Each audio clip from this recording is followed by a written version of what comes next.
Hey everybody.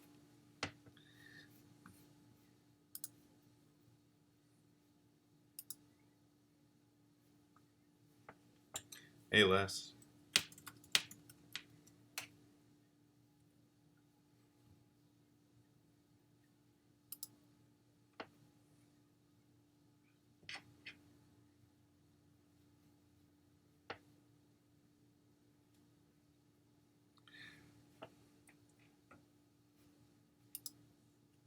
Alright, so gonna try to get these wrapped up tonight.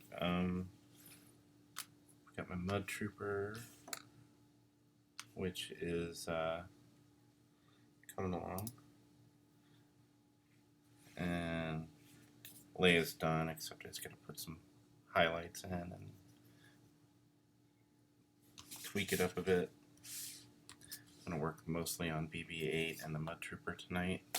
And Vader's pretty much done. I just probably had a few little tweaks to it, but it's pretty much done.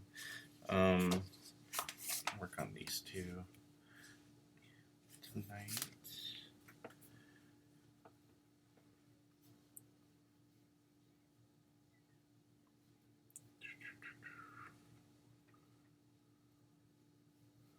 Let's see.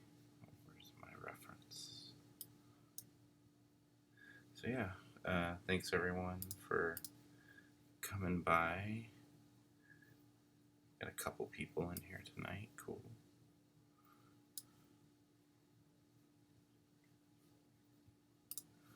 And I got my reference.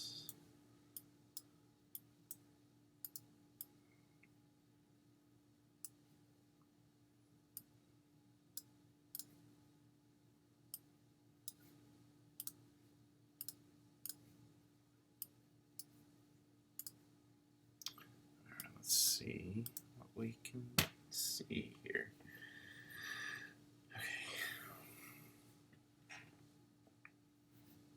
So yeah, just gonna be a chill night, hanging out. I know it's pretty late, so I'm not gonna have a ton of viewers.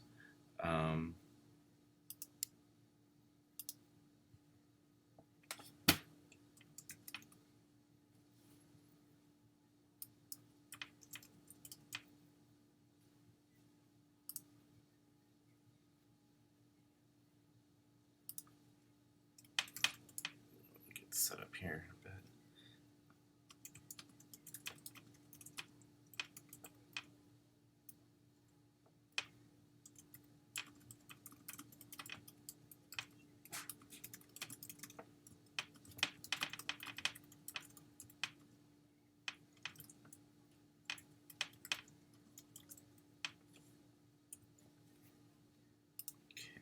Shaking my desk and the camera. Pretty small area here I'm working in. Let's see.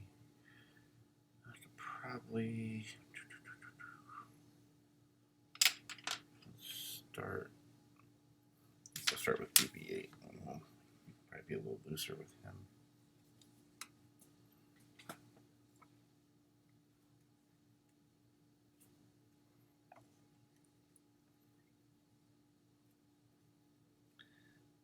Figure out how I want to do this.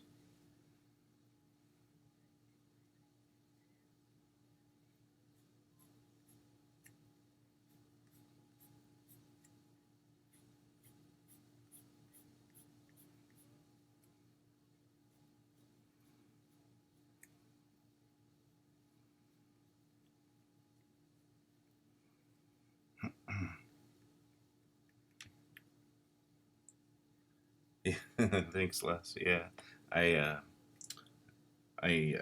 applied for the affiliate status, so hopefully, I mean, they have to review my application. So hopefully they'll approve that, and then I'll be able to add a paid subscriber feature. Oh shoot! I bumped my camera again. So yeah, here comes Joe. Right? that's kind of the whole idea, is eventually build up an audience, eventually, and we'll see how that goes. I think it's like $4.99 a month. They might have like a $1.99 a month deal, maybe. I'm not sure. I'm not sure what I'm even going to charge right away. I think it is $4.99 a month, and then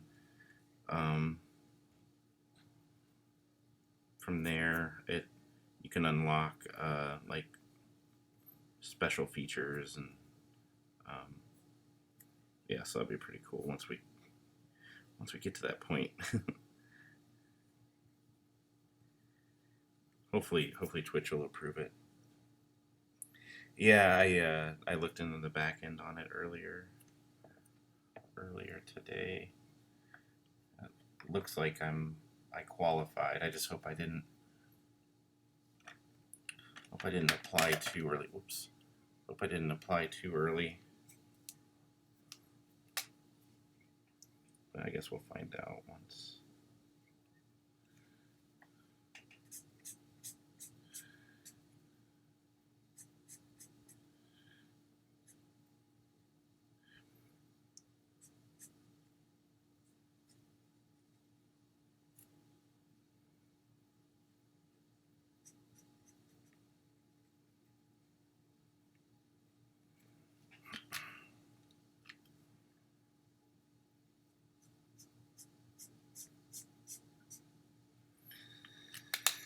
So yeah, because it'd be an awesome way to, if I can get enough subscribers going and generate a little extra income, so I can keep doing the art thing like I've been doing the last 20 years and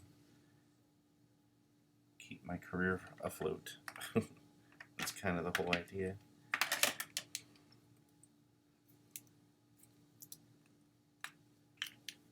Yeah, hopefully they'll see that. I mean, I've been averaging like,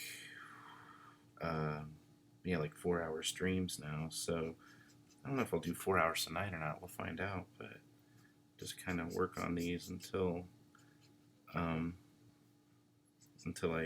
start to peter out, and then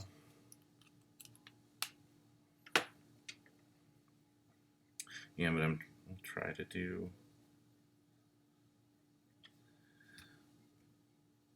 at least a few hours tonight.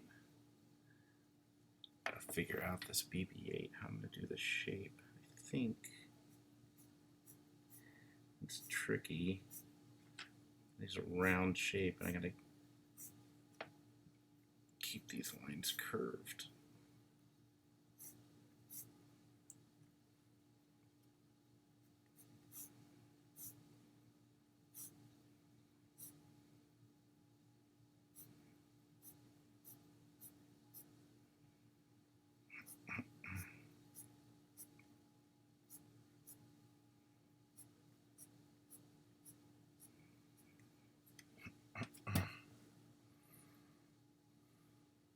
I know how I'm going to do the background, so I'm not too worried about that yet.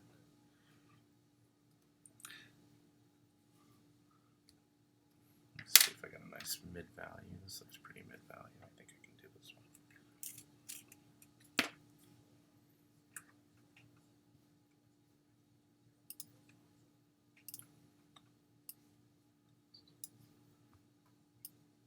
Just watching some filmmaking videos on YouTube while I work. I watch Studio Binder and Screened and some other channels that oftentimes have lots of really good insight on storytelling and filmmaking that I really dig. So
So yeah, if you guys are out there watching, thanks for joining.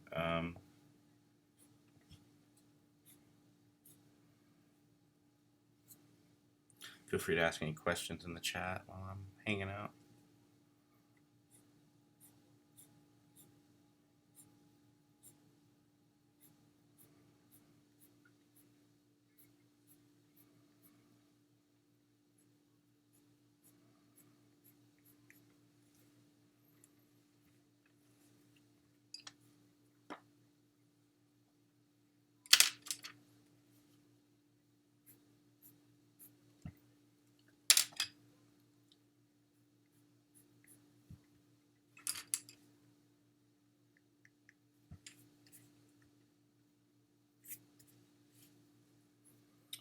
Let's need like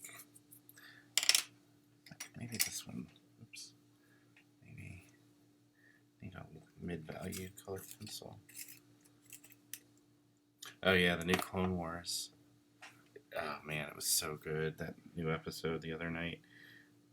Episode Shattered. I don't know if everyone's seen it yet. I don't want to get into spoilers too much, but man, I love how it overlaps with Revenge of the Sith and Episode 3. So, like, all that was so awesome. The music was great. The atmosphere, the mood, it was also haunting, which, deservedly so, because it's the end of the Jedi. It's Order 66. That's what this is ending on. And we finally get to see how Ahsoka escapes, and Captain Rex, and even Darth Maul. So, because we know he's in Star Wars Rebels, that episode was just so much. I don't even want to say fan service because it didn't feel like fan service. It was just what the fans had always kind of wanted, plus things we didn't realize we wanted and weren't sure how they were going to play out. So, it wasn't. It wasn't fan service at all because it actually benefited the story. That's when I only think something's fan service usually if it just is kind of thrown in and doesn't really enhance or add more weight to the story. So in this case,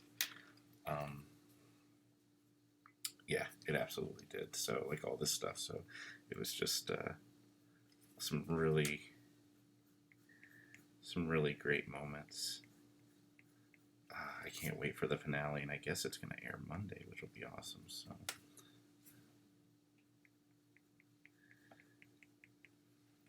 Yeah, I think I've watched it. I know I watched it twice. The new episode, Shattered, the penultimate episode. So, and then I watched a recap version online. I think it was Screen Crush did some Easter eggs on Clone Wars on the new episode. So I watched that, which was very entertaining. Picked up a few things. Nice little Easter eggs. Again, there's one big one I don't want to talk about because it's like, it's such a cool cameo, and I don't want to spoil it. So, Les might know what I'm talking about. Yeah, so I don't know how many people we got watching 6. Yeah. So if you haven't seen Clone Wars, don't worry, I'm not going to spoil it for you. We'll give it another few days, and we'll probably talk about that surprise cameo. Because then we've got on Monday the final episode ever of Clone Wars is going to air. And then we get the Mandalorian documentary. We get Rise of Skywalker on streaming on Disney Plus. So much Star Wars goodness, which is awesome. So glad they're keeping that alive during the pandemic.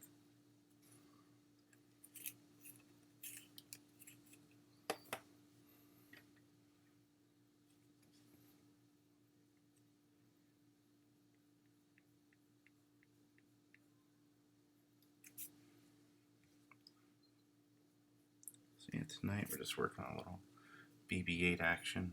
BB-8. Try to get this to speed.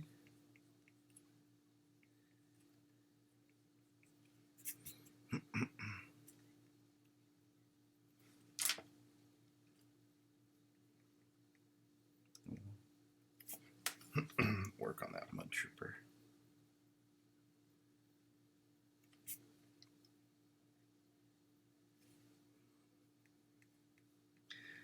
I don't know if there's any collectors out there, Les. I don't know. All the Star Wars stuff that's coming out this weekend and pre-order, and especially if you like Star Wars Black Series, all the new Black Series figures. Like, oh my god, it's like. So I've seen some in the stores already, and I'm just like, I can't pull the trigger because I mean, I'm trying to make money and save my money for bills doing artwork and stuff. So I've had to resist the collecting urge, which when I'm not doing a lot of conventions, yeah, money like in the year 2020 so far. So money's a little tighter currently, so I'm like, oh man, I really want to buy all these Star Wars figures, but I can't because I gotta pay bills and be responsible. But there's so much new cool stuff coming out. All the new figures, yeah, and just so. Red 5 says the music for these episodes has really blown me away too. Yeah, I mean, I love the Blade Runner-y cyberpunk kind of feel. The music really feels like an extension of the music from episode 3 with John Williams, especially the music track where Padme's watching the Jedi Temple burning after Anakin's gone to the dark side. And there's that really haunting score in episode 3 when Padme's crying and Jedi Temple's burning in the background. So that's a great track, right? And this music in the new episode specifically kind of feels like an extension of that. Not the same, but has like a Hans Zimmer kind of Blade Runner-y 2049 feel, which I love. I love that soundtrack. So, and I love that movie. I love that score. So yeah, it's so cool. The music and the atmosphere and the mood in this new Clone Wars episode is so good.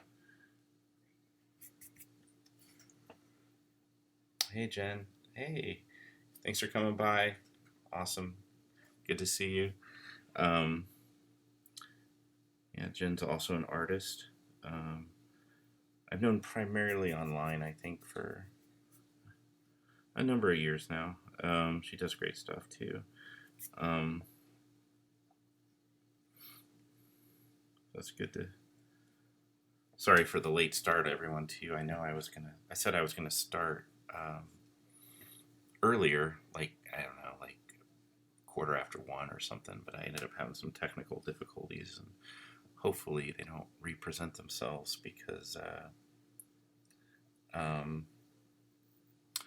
Yeah, I had trouble getting my camera, my web camera, or well, my phone camera to work. So, but it seems to be working now. So hopefully, yeah, we met at Celebration. That's right. I remember that. A few smaller cons too. Yep. You're welcome. So yeah, hopefully you're keeping busy. This is sort of like a new thing I'm trying out. The whole Twitch live stream. So yeah. So I've only been doing this for a few weeks now. Just kind of still getting a feel for things, and luckily Les, one of my followers and supporters of my artwork, has been giving me a lot of great tips. He's been hanging out, so I really appreciate that, Les. So thanks for being so awesome and keeping the chats going and stuff too. I feel like I want to block out these lines on the clouds. I feel like I just want to I really want to paint them out, but I think I'm just going to push them back a little bit. Oh, cool. Yeah, thanks. Are you doing the streaming thing, Jen? Sort of new territory for me. I usually am not able to do it for two reasons, because one, I travel a lot for conventions, so it's hard to stream at home, and when I'm always gone, like every weekend or every other weekend. Um, and the other reason is because most of the stuff I do for Lucasfilm or Disney or some of my other clients, usually NDAs are involved, and I can't really show the concepts very often while I'm working. I can't even really post screenshots. I mean, I kind of do on Instagram sometimes, but I'm really vague about what it is, and I try not to draw too much attention to it. But most cases, yeah, I wouldn't be able to live stream some of the illustrations I do for different studios and publishers. So, but with this pandemic and having more free time and doing more commissions at home as opposed to convention sketches and stuff, I thought, well, I'll just set up a little um, live stream, quick little dirty setup here. It's not very sexy, but it's just my uh, desktop camera on my iMac, which I use for my art, and my phone is a webcam, which I have attached to a gooseneck, which I bought off of Amazon a few weeks ago. And it's a pretty good gooseneck. I mean, it's pretty sturdy, but it does wobbles if I hit my phone or if I hit the desk a little too much. So, but I'll get it better set up, and hopefully, if I can become a Twitch affiliate, I can get a subscription service going, and I do have a donation button on my page too for my Twitch channel, so people can donate if they like for the stream. So yeah, just getting it all figured out. Oh, I see. You were streaming a lot before, and then your mom had some health issues. Sorry to hear about that. That sucks. So streaming took a back seat while you were helping her. So understandable. Family and health definitely comes first. So yeah. Hopefully you can get back to it and start streaming your art, and that way you can share your work, and I'll come by and check out your live stream sometime. Hey, it's Kevin West. Cool. Hey, Kevin. Yeah, it's almost Star Wars Day. Awesome. I don't really have any big plans other than watching a lot of Disney Plus that day, I think. And then I might do like a live stream. I know Reed Pop and Lucasfilm are doing some online event stuff, which is really cool. So I might check that out.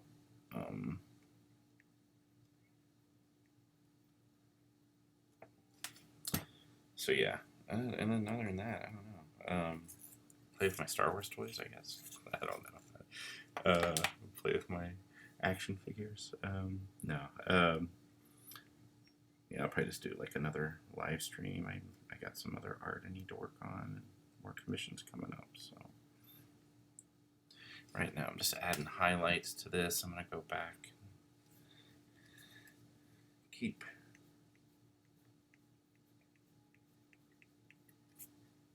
pushing the technique in this a little further. So yeah, good to see you, Kevin. Thanks for hanging out.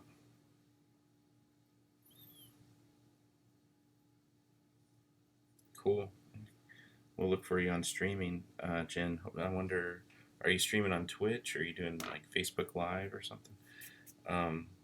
Kevin says they just did the rewatch of The Mandalorian the other night. Yeah, I did that too. Probably, it was like a month ago. I think I did a rewatch of it, and while I was working, I pretty much just watched the whole series again. I'd seen, I think the first time around, I watched some of the episodes, like not all of them, but I watched some of them a couple times back to back in a row, and then so it was technically like my third rewatch of pretty much most of the series. So it was nice to pick up some extra little details. I was actually working on a Mandalorian piece, a couple pieces for Disney, which one got approved, and it was scheduled to come out at Comic-Con in San Diego, but now Comic-Con's canceled. So it's still with licensing, and hopefully that'll come out. It's as long as it doesn't things get shifted around, it should still be coming out, I think. So just probably like later this summer or in the fall, maybe it'll find another spot for it, hopefully. So yeah, I got that. I need to get back to once the embargo is lifted on that project.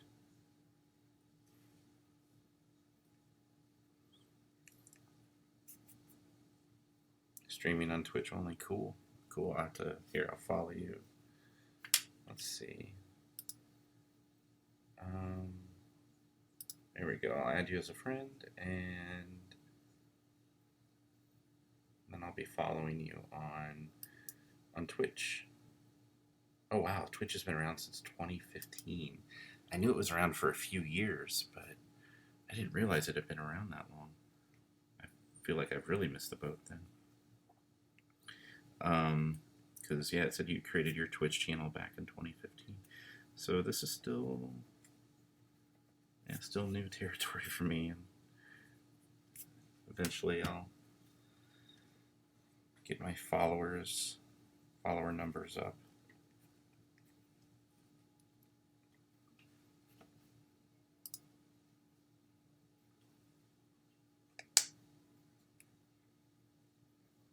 Oh, you're welcome for the follow. Yeah, everything this year is just up in the air. As much as you want to go to Celebration, you're honestly a little terrified. I hear you. Even an event that big, I know. Like, it's as much as I want to be a part of Celebration, and my career really depends on it, especially my finances. Celebration's like my biggest show of the year usually, and that's what gets me through. Usually, what helps get me ahead. So not having a Celebration this year everything's up in the air, just financially and professionally. It's like, man, it is scary though.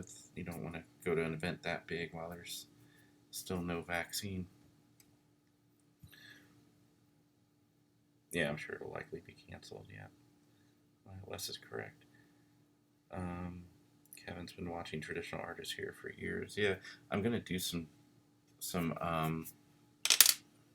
I plan on doing some digital streams, Photoshop streams, because I do have some Photoshop work I need to do at some point. So yeah, I'll definitely do a lot of traditional stuff on here, especially sketch commissions. But when I get caught up on some of these, I'm gonna switch over, and when I have some time to do the Photoshop streams.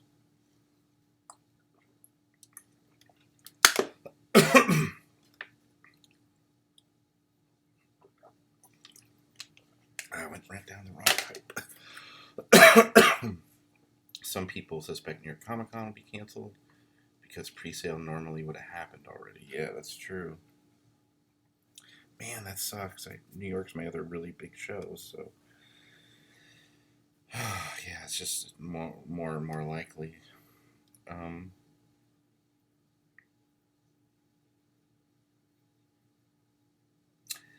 Yeah, there's a Kevin says Les says he's been turning into that virtual con. There is a virtual con coming up. I'm a part of a big one through Collider and Legion M.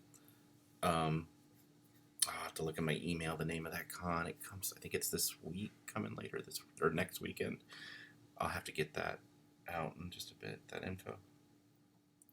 Kevin asked, are you and Ashley members of the top Star Wars Collectible Card Traders group on Facebook? Yeah, I believe we both are. They've been having a virtual con all weekend with around 40 of the Star Wars carders. Cool. That's pretty cool. Yeah. She probably knows about it because she's in that group more than I am. But Yeah, I probably should have been on top of that, so probably missed out on that.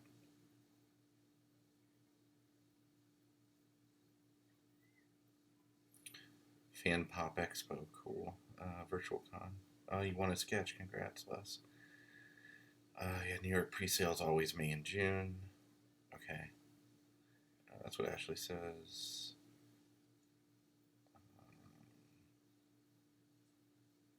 Nice, good job, Kevin. Jeez, $500 this weekend through the virtual trader, Star Wars Trader, collectible card trader con. Cool. Yeah, the Legion M Con is this coming weekend, which is their partner with Collider. I know I'm a part of that one. I know they changed the name of it, or they updated the name recently, and I can't recall what the official name of that convention is, but it's in the email somewhere.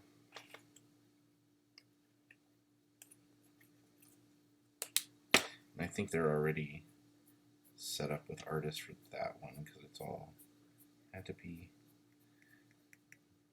done a few weeks ago, so it was all the pre-planning.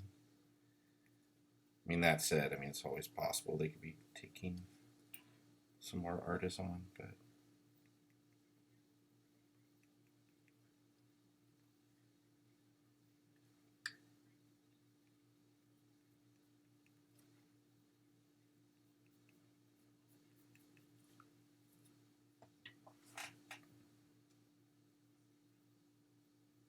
oh, you weren't even a part of the virtual con. You made $500 this weekend. Nice. Yeah, I just started a TeePublic page, storefront, and then a Redbubble storefront. So sold a few T-shirts and I guess maybe like 3 things so far. I just think I sold something just a few minutes ago too. So I just started those this week, and if you look up Space Replicant 77 on TeePublic or Space Replicant on Redbubble, you'll see my artwork that's available. I also have my regular online store, my official art store, but then I started the 2 t-shirt pages and things for my other. I had a lot of fan art and older unpublished art. I was like, yeah, that'd look good on t-shirts. So there's some other newer stuff too, but figured it might be a cool way to make some extra, little bit extra money. We'll see. I just started them. I only made a few bucks so far, so not a lot at all.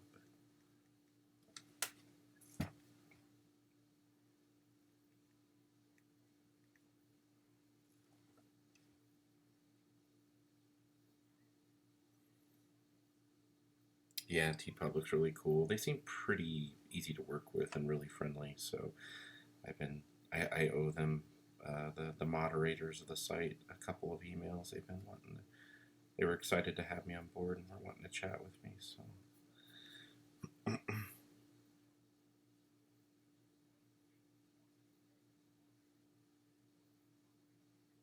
oh yeah, I think I have like 1 AP left, and I need to get it in my store.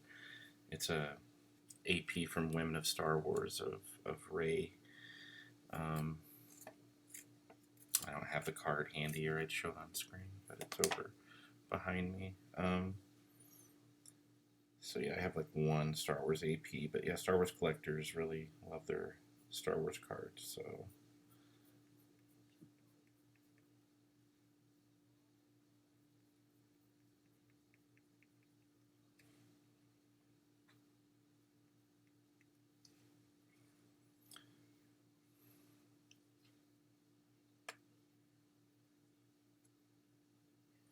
yeah, that's what I've heard. TeePublic has a really great reputation. So before I started doing the online, doing the print on demand thing, I was researching, and TeePublic came to me at New York Comic Con last year, last October, and expressed interest in wanting to do something. And I finally got around to it during the pandemic. So I was like, yeah, I got some free time now. I can start to build a store and update it and, go through all my files and find a bunch of artwork, older stuff that, well, not all of it's older. Some of it's not that old really, but some unpublished stuff and some pieces that I thought might make for some cool designs, and just kind of start with that, and then from there I'll come up with some new ideas and build some new content. So yeah, TeePublic seems really cool to work with.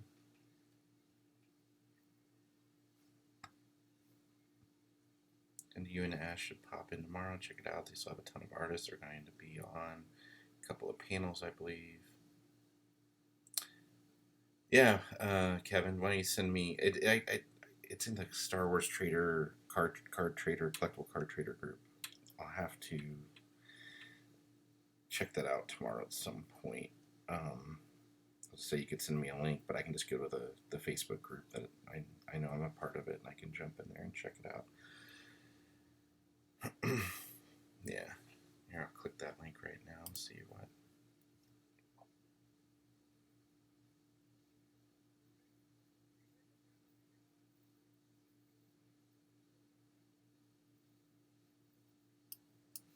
Yeah, I'm a part of this group. I guess I haven't been in here in a little while because I see a bunch of new messages. So some of these groups, I've been part of so many groups, I can't always keep track of all of them.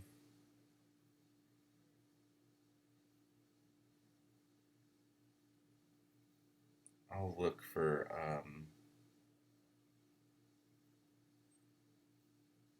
Oh, I see people are posting videos and stuff for the virtual con.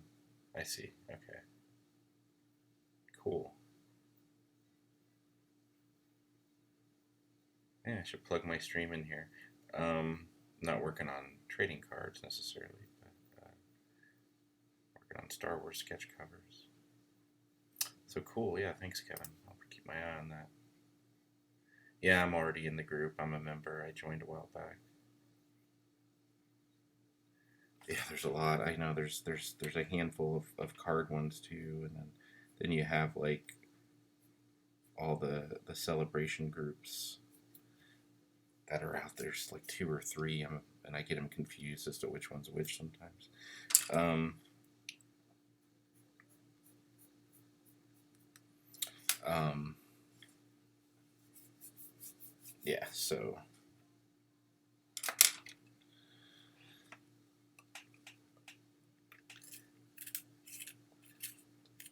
I think, I mean, if there's no celebration or near Comic Con, I know they'll do something online for that. Especially, they have the time to prepare for that as a contingency.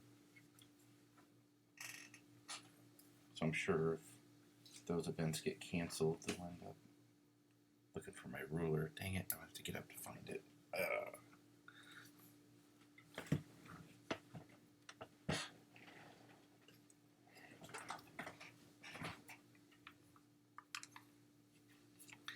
Okay.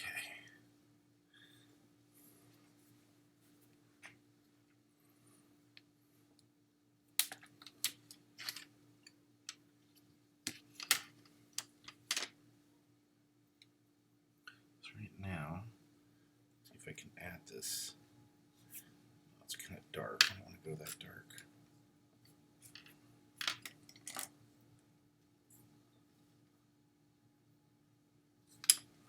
And I made my camera blurry again. There we go.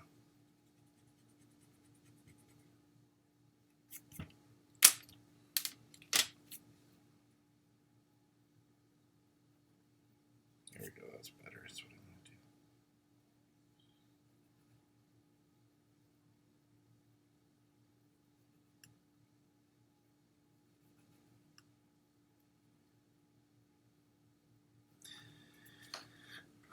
Just going to add some sketch lines in the background here.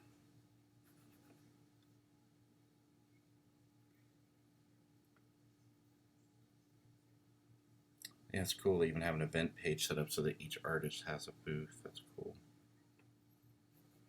Yeah, I don't know what's going to be required of me next weekend for the virtual con. I know they're going to promote my artwork. Um, I'll probably have to. I should get my triangle instead of the rulers because it's too big.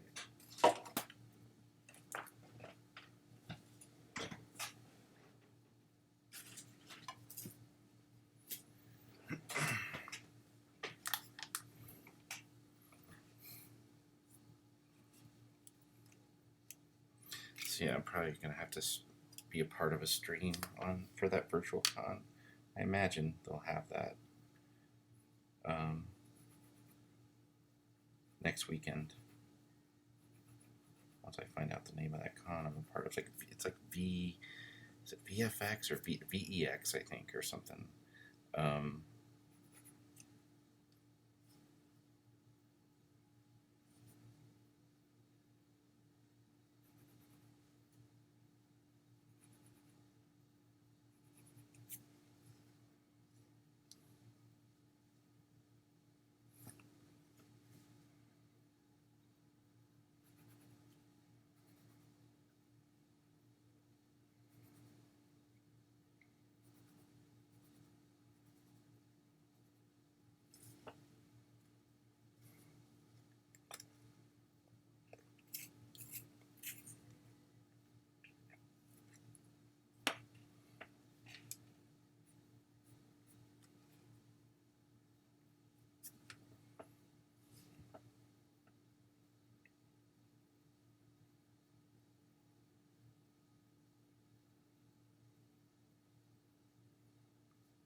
yeah, it's a pretty cool way for artists to do cons right now. And it's not quite the same thing. I mean, I can do. I mean, the virtual con is it's cool, but so many of my sales are dependent on um, the random people that show up at cons and actually discover your work for the first time. Or I mean, most of my sales, which I would consider like online sales from return customers, it's usually like the same 5 or 10% of people. The sales that I depend on, the majority of my sales tend to be from new fans or just new customers. And every time you do a big convention like New York or Denver or whatever celebration, there's always lots of new people. And plus, in person and at an event like one of those big Comic Con events or something, it's the people go there with the intent to spend money. It's not quite the same online. So I know the virtual event won't be like an actual as successful for me as a real convention, but a little bit of any little bit helps at this point in terms of making money with my artwork and making a living. Um, so yeah, even if I make $500 next weekend or something, that'll be great because that'll help pay my rent for the next month. So we'll see. Hopefully it goes really well. I just know, the virtual con experience isn't quite as lucrative, or the virtual event, whatever it might be, isn't as lucrative usually as one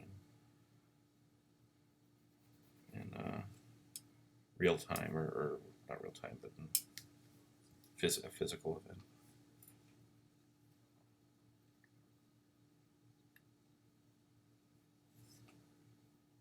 Yeah, I have a. Speaking of blanks, as someone who's been doing sketch cards for Topps since 2004, I think from 2004 to 2014, I did, or even 2015, I did every single Star Wars set for 10 years. And that was a lot of sets, especially when they start to overlap 2 or 3 sets a year. So, and being friends with, the various art directors at Topps and the various editors there, I actually have a lot of of blanks. I probably shouldn't broadcast that too, but it doesn't matter. Because the whole thing now with sketch cards is you're only allowed so many blanks because they don't want to piss off collectors and throw off the numbers of a set, which I totally understand. That said, I mean, I have so many blanks from so many different sets that, yeah, I need to draw on them and sell them during this pandemic so I can keep making, keep making money with my artwork. I have blanks from not every single set I did, but I mean, I have a few here, a few there.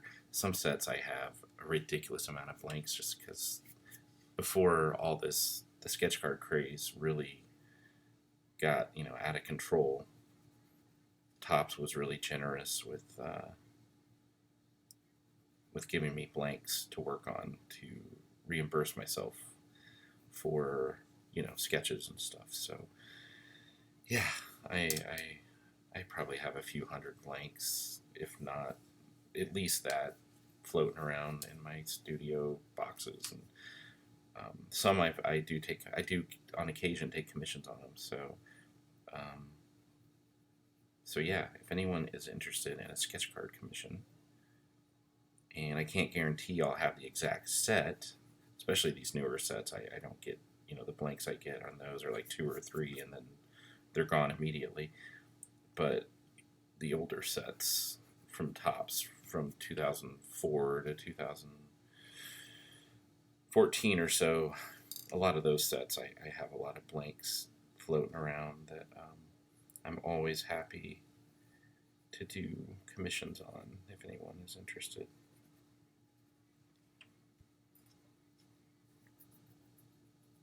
Yeah, Lee Cosi has a shoebox. I bet he does.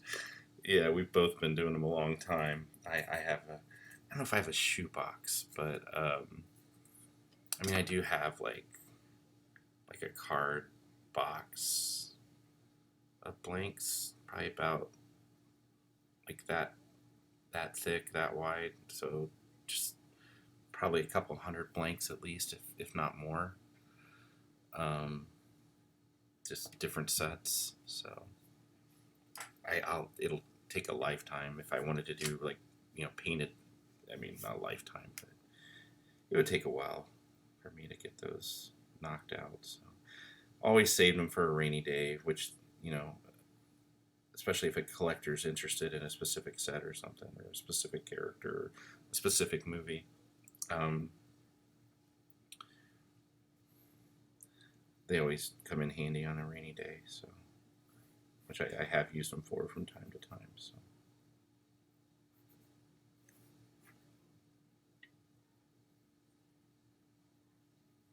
Oh yeah, you were excited to meet us both in Grand Rapids. Yeah, thanks, man. It was cool to meet you in person. Thanks for coming by the booth and saying hey. And I'll be coming back to Grand Rapids if it doesn't get canceled this year. I guess we'll find out. Man, like I have to do some. I have to be able to do some shows to survive this year at some point, or my hopefully my freelance. Some of my freelance got delayed because of the pandemic. So if that gets undelayed, that'll be a help for sure. But we'll see. If not, I'm definitely gonna need to do a few conventions this year just to get by probably.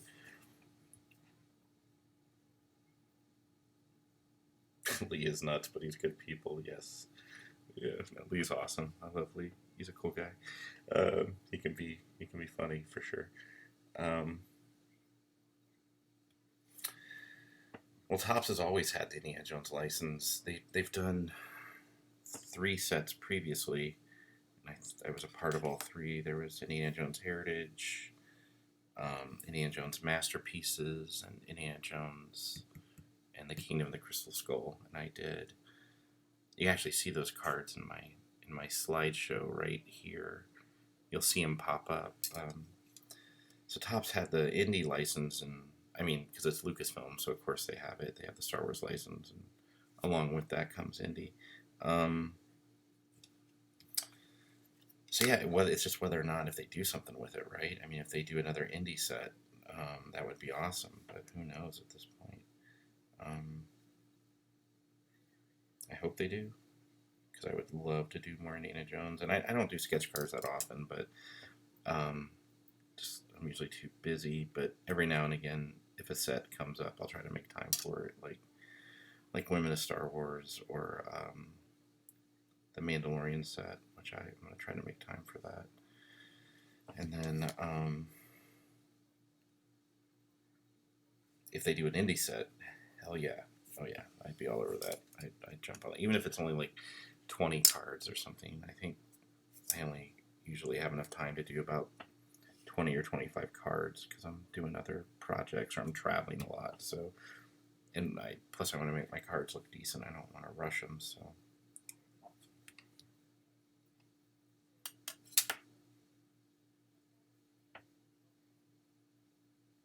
Les has way too much energy for me to ever keep up with him. That's true. That guy's a machine, isn't he?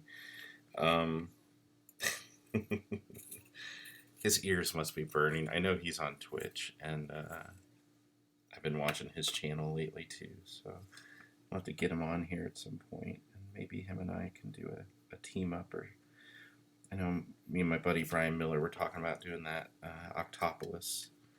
So we might cross our streams. And that sounds so wrong, but it also sounds like Ghostbusters, which is so right. So crossing the streams is bad, but in Twitch world, it's good. Actually, crossing the streams in Ghostbusters isn't bad, because at the end, it's how they save New York City from Gozer. But yeah, initially it was bad until they decided it wasn't. So yeah, we might cross our streams, me and Brian Miller, and I should. I don't have the same kind of audience that Lee Cosi does, but he's got a ton of followers, so I don't want to seem like I'm riding his coattails, and I just started, so. But he is a friend of mine, and I've known him for a long time, so maybe at some point we can both do a little stream session or some kind of jam or something. If not, I know Brian Miller and I'll do it soon, because he's starting out too. And if you haven't followed Brian Miller on Twitch, definitely do so. He's doing some great sketches. It's Octopolis, Oktopolis. It's like octopus, but with a K, like Metropolis, but no metro. So it's Octopolis, Oktopolis. So be sure to give him a follow on Twitch, and he has a YouTube channel as well where he uploads his Twitch videos, like I'm doing, archiving them. So yeah, if you guys can follow us and subscribe, that really helps us out big time, because then Twitch pays attention, YouTube pays attention, and then we can start offering better streams and cooler stuff and more incentives, and we'll, if it works out, even when the pandemic is over, we'll hopefully be doing this a lot more often. So let me see, I'm just kind of sketching in the sky back there for the just pencil technique, just give it some flair, nothing too crazy.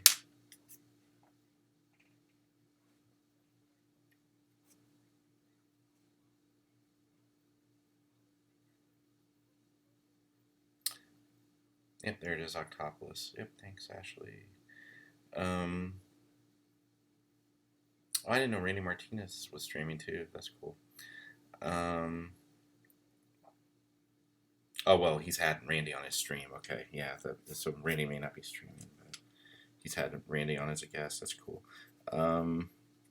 Yeah, Randy and Lee are old buddies.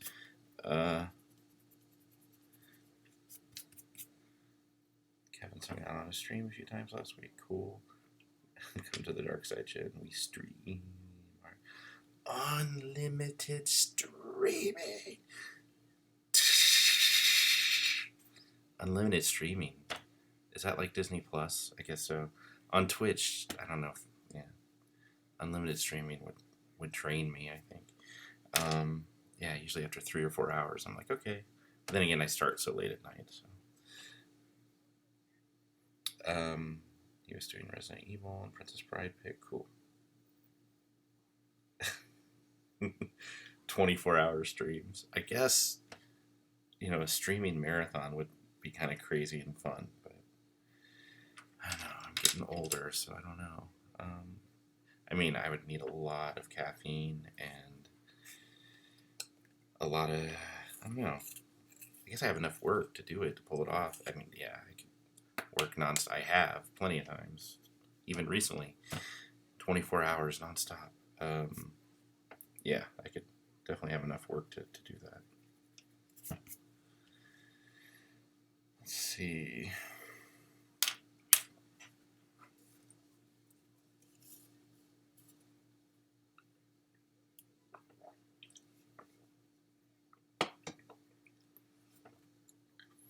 Yeah, I don't know if my stream would that be that interesting to watch for 24 hours. People probably get bored after the first hour, probably. I don't know.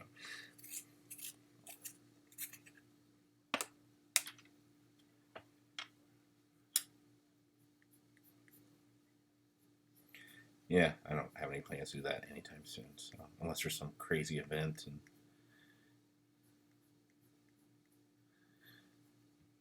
if Twitch pays me to stream for 24 hours, or if I have the opportunity to monetize that somehow, then yeah, sure, 24 hours.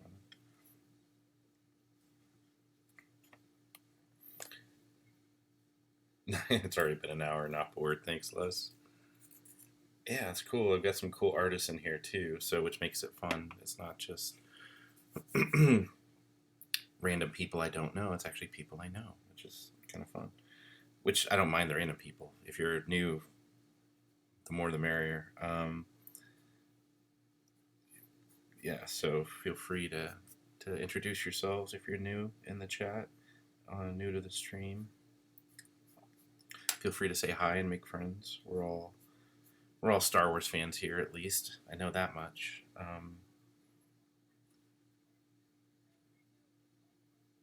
Yeah, hype. If I make partner at some point, go for it. Yeah, that's the idea, right? I mean, I did apply for affiliate status already, just because I hit all the basic requirements, even though it's only been my second week. So, but yeah, I don't know if Twitch will approve me immediately. So, I mean, if they don't, it's cool. I mean, probably have to prove myself. Um, so yeah, I'm not expecting them to roll out the red carpet just yet, but maybe at some point I get enough followers and I log enough hours, and we'll see how that goes.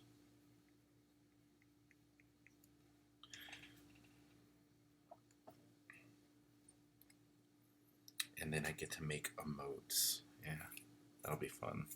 Make my own emotes. Am I even gonna have time to do? I don't even know. I mean, sure, why not? Make my own emotes.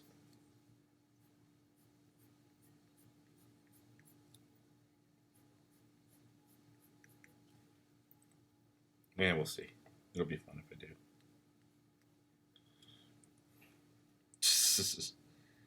Those are cool. Those look like little black kitty cat emotes. Oh, they're cute. Nice.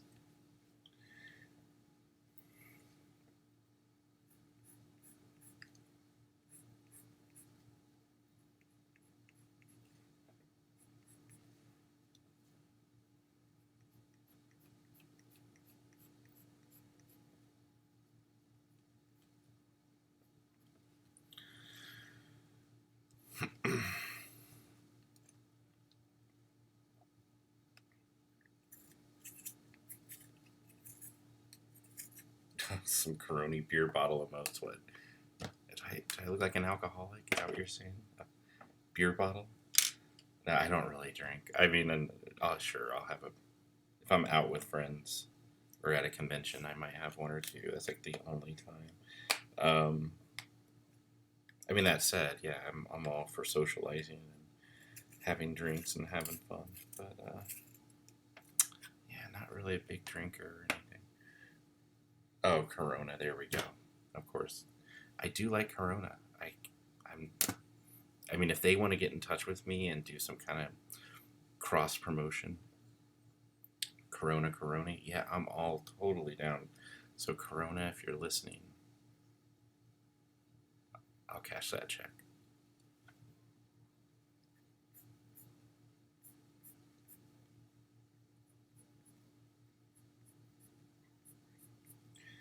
I did come up with a catchphrase for my stream. Actually, Ashley did too. It was really her idea. It was avoid the avoid the corona, stay inside and watch the coroni.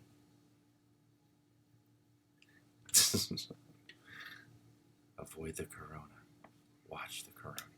Avoid the coroni, catch the corona. Yeah, no.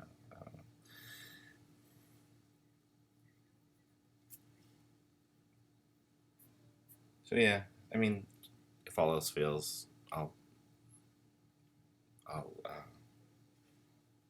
I'll pitch my Twitch channel that way. If if Corona doesn't come calling with the beer money.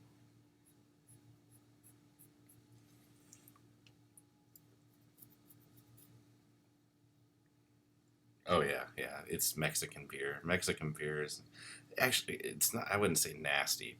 Okay, it's yeah. I mean, there's better Mexican beer. Obviously, I mean Dos Equis I like, but um, yeah, I'm okay with Corona. I mean, it's good in the summer. In the summer heat, Corona beer with lime, definitely. It's not everybody's preference, I realize, but I do like it. Um, it's usually a summer beer for me though, or that Comic Con or convention, or run around like crazy at night with my friends. I'm sure, but um, I like German beer too, and Belgian beer as well. That stuff is can be strong. Yes, Belgian beer will give me a headache immediately that next morning for sure. So even though I like how it tastes, I usually the alcohol content. See, here we go. It's like, yeah, I don't drink, and here I am talking about alcohol content. Anyway, that's my story, and I'm sticking to it. Yeah, less is I prefer Dos Equis. That's good. Yeah, no, it is the better beer by far. It's just Corona's cheaper, and it's you can slam them down in the summer heat. I don't know. It's for whatever reason I just it ends up becoming a go to sometimes. Or it has in the past at some Comic Cons. Definitely when I was younger. I don't really drink at cons that much really at all. But if you would have caught me at San Diego 10 years ago, it was like totally different story. Partying like a rock star with all my friends, all my Star Wars artist buddies, and it catches up to you. I can't do that anymore because now I'm like, okay, I gotta make money. I gotta get up early. Gotta be at my booth. Can't be out all night drinking because then I feel horrible the next day anyway. But when you're younger, it's just like, especially in your 20s, your mid 20s, and you're at Comic Con in San Diego, and you're just like running all over town all night. Yeah, those were the days for sure.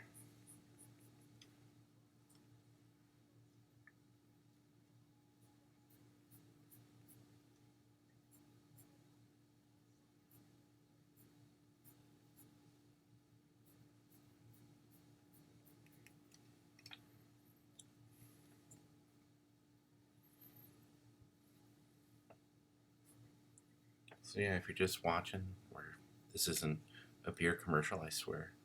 We're just hanging out and talking about virtual conventions and Star Wars art as I work on Star Wars and sketch cards and streaming and Twitch and other artist streams. Lots of other cool artists to check out too.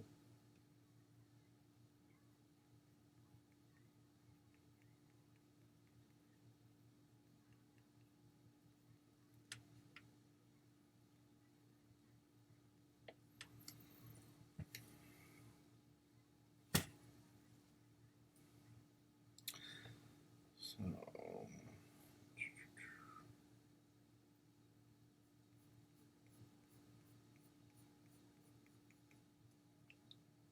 really have to go back into this one and pull out the highlights and re-inks a lot of these lines because it's an interesting technique. It's just the color pencil gives a little extra flair, makes it look a little more illustrative. It's just kind of a sketchy technique I do.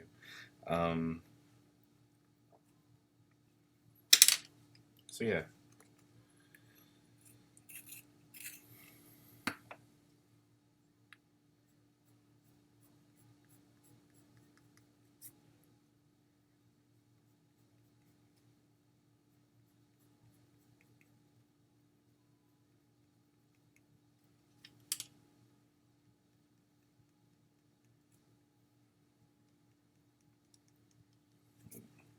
At some point I'm going to switch off of this one and move over to the Mud Trooper, and then I'll put the finishing touches on my Slave Leia cover and the Darth Vader one, which is pretty much done. I just have to do a couple little things with that, but it's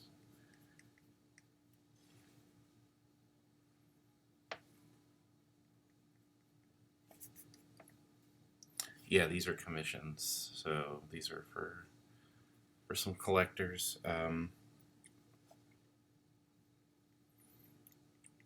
And they're all happen to be Star Wars sketch cover commissions. I mean, I have some other sketches I have to do for people that aren't necessarily Star Wars. So if anyone wants to commission me that's watching this either on Twitch or YouTube, feel free to hit me up at any of my social media links at the top of the screen. There's a few of you I got to get back to still that have requested commissions. So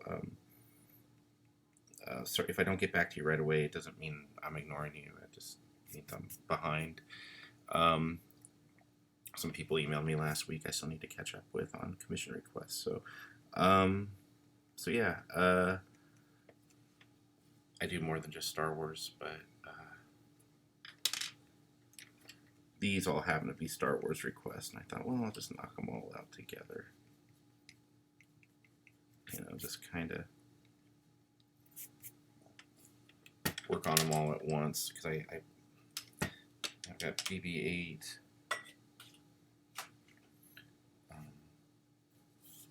Mud Trooper, which I'm going to render, add the highlights, and then the Leia, the Slave Leia, and then the Darth Vader. So these will all be shipping out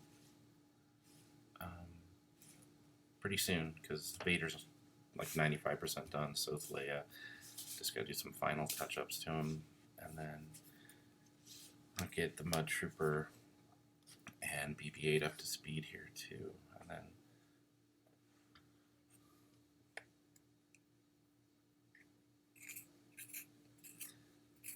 you were a little disappointed that Mandalorian actors at Grand Rapids hinted at ended up being 3 Boba Fett actors. Oh, for this year's show, yeah. But I'm also excited too. Yeah, well, since he's Cincinnati, as long as it doesn't get canceled in September, they have a handful of the actors from the Mandalorian Disney series.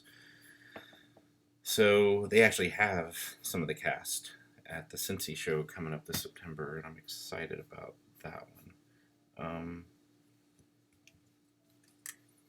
But yeah, that's cool that Grand Rapids, at least, I know they have Daniel Logan, I think, coming, and probably a few other Boba Fett actors. Yeah, Cara Dune, I know, right? Gina Carano would be awesome. Yeah, I love her. She's definitely a big fan too. It'd be cool to meet her.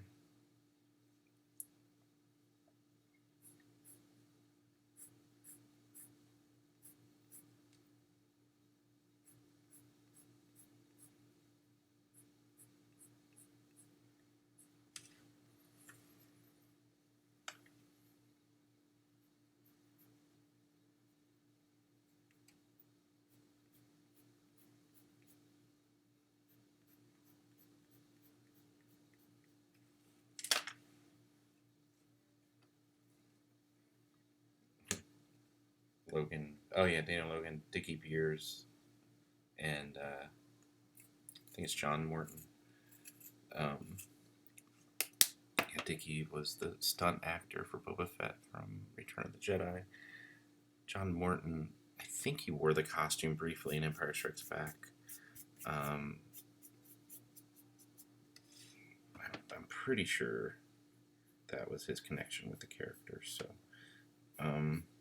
of course, D'Lo, as I like to call him. Last time I saw him, he tried to stick his tongue in my ear. Daniel, so I owe you for that one. He's awesome. So yeah, it's cool. I'll get to see Daniel in Grand Rapids. Hopefully in November things go to plan. Hopefully they will. So.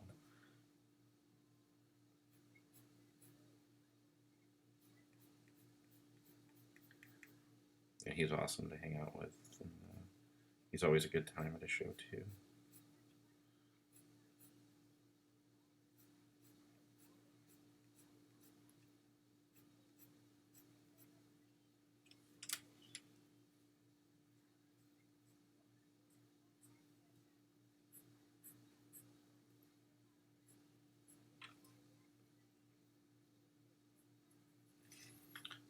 So I'm gonna go back in. Yikes. It's Daniel. What can I say, right?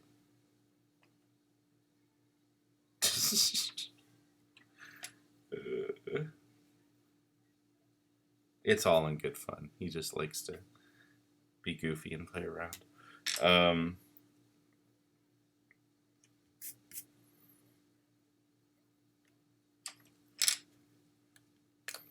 Let's see.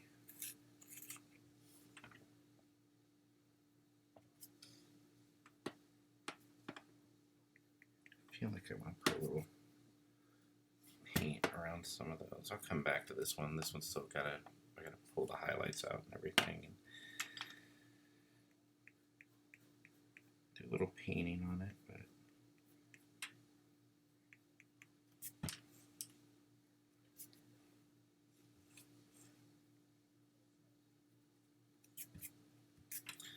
it's getting there. Alright, so we're gonna come back to BB later. Let's work on this mud tripper for a bit and figure this guy out.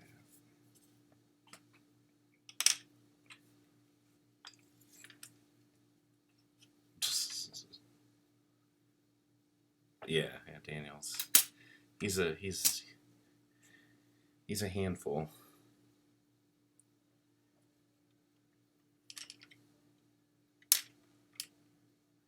The things you learn on Twitch. Star Wars secrets. That's not a secret. It's not even a big deal. It's just us being goofy at a convention.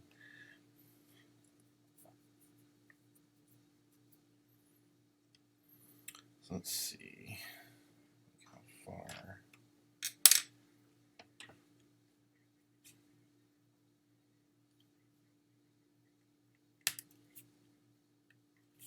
Not dark enough. Let's try this one.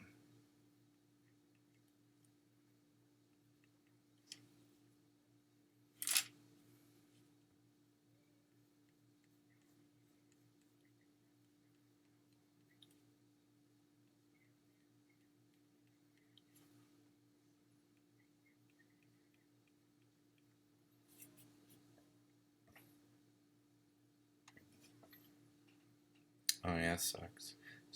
So Daniel was supposed to be a guest of honor at a small local show, and then his filming schedule didn't allow it. Yeah, you were the artist guest this year too. Well, that's cool. Yeah, it sucks when a big guest cancels. And It's happened to me plenty of times.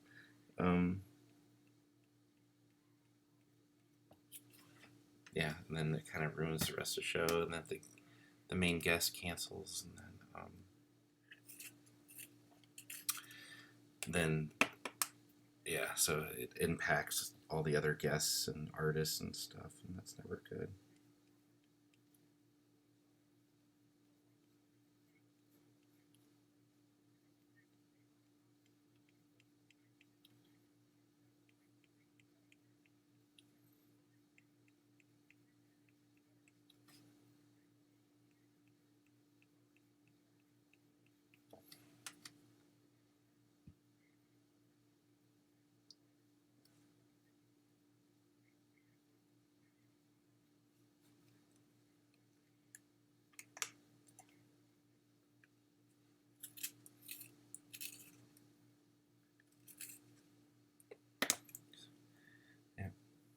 Ashley's crashing. Good night.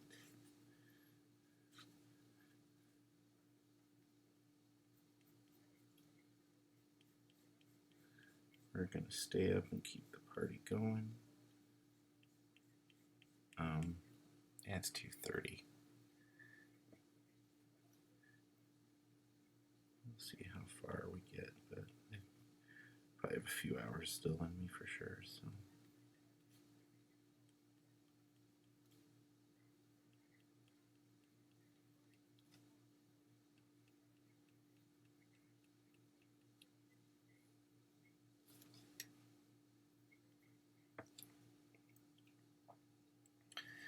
Yeah, I'm a night owl too. I usually don't settle in till the evening, and I mean, unless I'm like already the night before working on a big project, then I'll wake up and just kind of jump right to it and work all day at that point. But tend to sleep in and keep later hours too, I guess.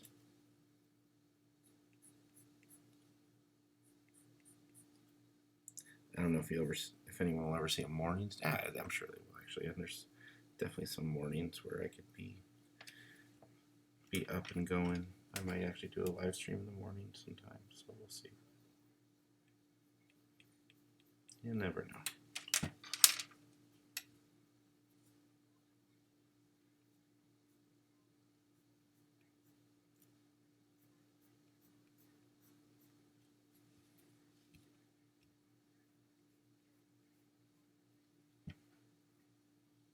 I don't like that. Good thing about this technique is I can erase the colored pencil for the most part. Kind of redo some pieces if I need to. Yeah, we're all creatures of the night, right?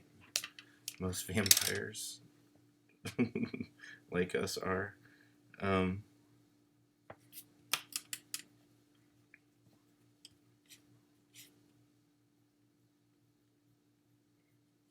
there we go. That looks better.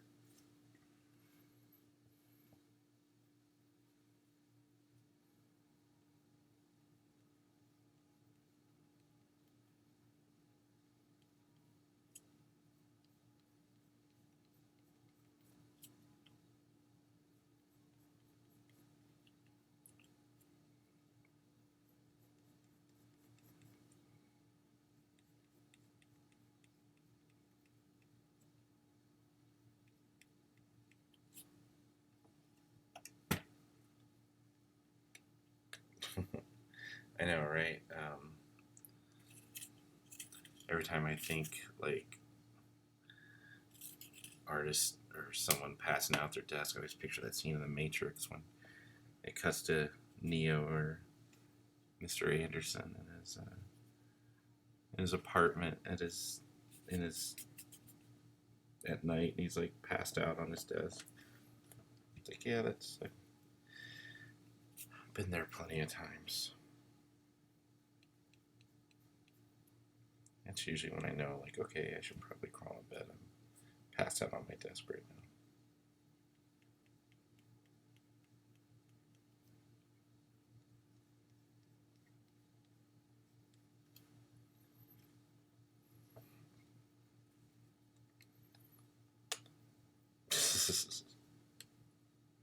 I always feel like I'm going to nod off really quick. Find Freddy Krueger behind you. Yeah,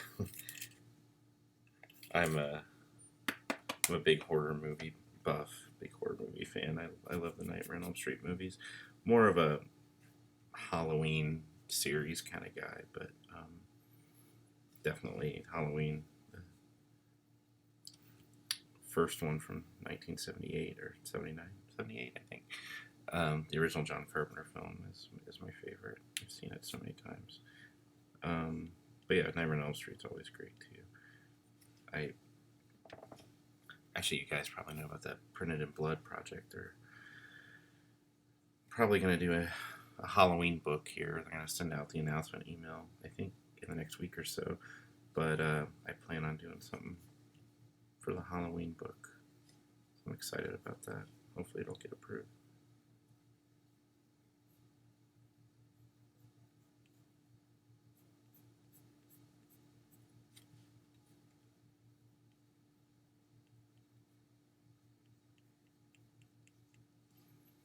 And if you guys haven't heard about it yet, then you have now. Yeah, Kevin heard. Yep, I figured. Okay. Yeah, they're doing Printed in Blood. They do the art books, and it's a cool chance to do a piece to get published and then do prints of it and have it be officially licensed, which is pretty cool.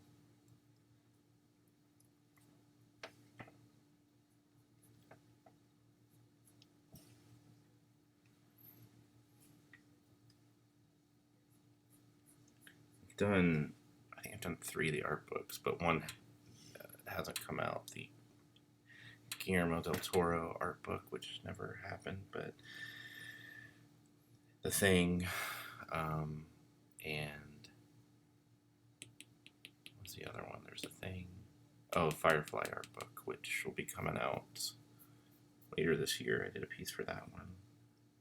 Oh, and Stranger Things, yeah, I did that one too. So at least 3 of the 4, and then hopefully with Halloween. I didn't do the Stephen King one that they put out not that long ago, so I passed on that one. And I think there was another one I may have passed on. Ghostbusters, yeah, I really wanted to do Ghostbusters, but I'm such a huge fan of that film. I really regret not having the time to get one out in time for that, but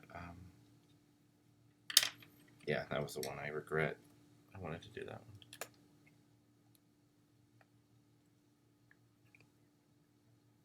Yeah, it sucks not getting paid, but I've been able to do the piece and make money in other ways off of it, like, of course, prints and selling the original art.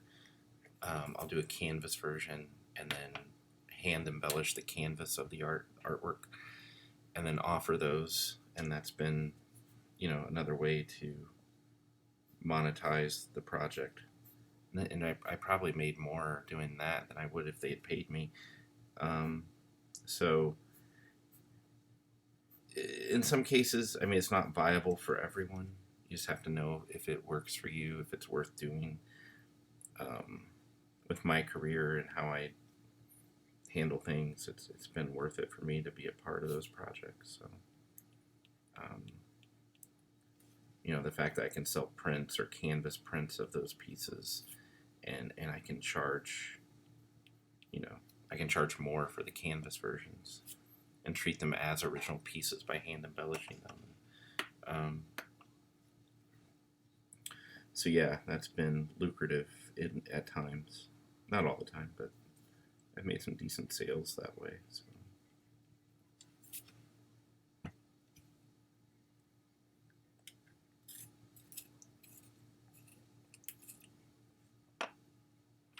Yeah, the Thing art book is really cool. It's a really cool. It's one of their I think it's one of their best selling ones too. I'm friends with those Printed in Blood guys, and they're really proud of that book.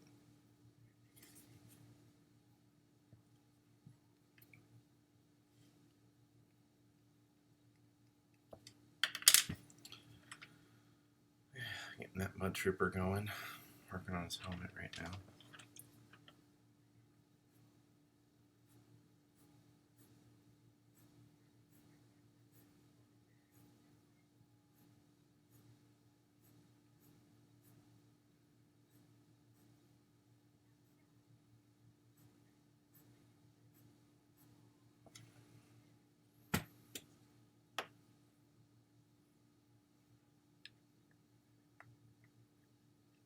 Yeah, Jim Henson book would be cool. I agree. That'd be really fun to do a Muppet piece. There's a lot of Muppet fans out there. I'm sure that would be very successful. It's definitely an idea. If they haven't thought of already, someone should definitely pitch to them. Now they have a number of books that they're pitching to different studios and different companies and stuff, so they're juggling a lot of different ideas. The Halloween one they'd been working on for a few years. They told me about that one. Steve at Printed in Blood told me about that one, I think. God, like Comic-Con a few years ago. It might even have been in Kansas City, playing at Comic-Con, but so I knew they were working on that one. And they were struggling with rights issues, and finally, finally it panned out. I was really excited for them to hear that. Yeah, there we go. Dark Crystal and Labyrinth. Heck yeah.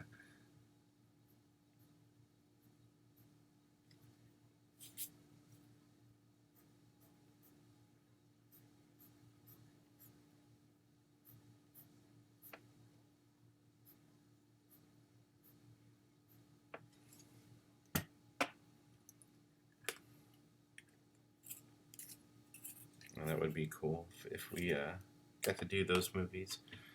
I would definitely do. That'd be tough because Labyrinth is cool with David Bowie, and I love Jennifer Connelly. Like, had a crush on her since I was a kid. That would be a fun. It'd be hard to pick. Like, I don't know, but Dark Crystal is a little more my speed film wise with the fantasy aspect of that one. I was always more of a Dark Crystal fan than Labyrinth, even though now, obviously I really love David Bowie, and Jennifer Connelly was always a crush, but it's like, man, I don't know. It'd be hard to pick what movie.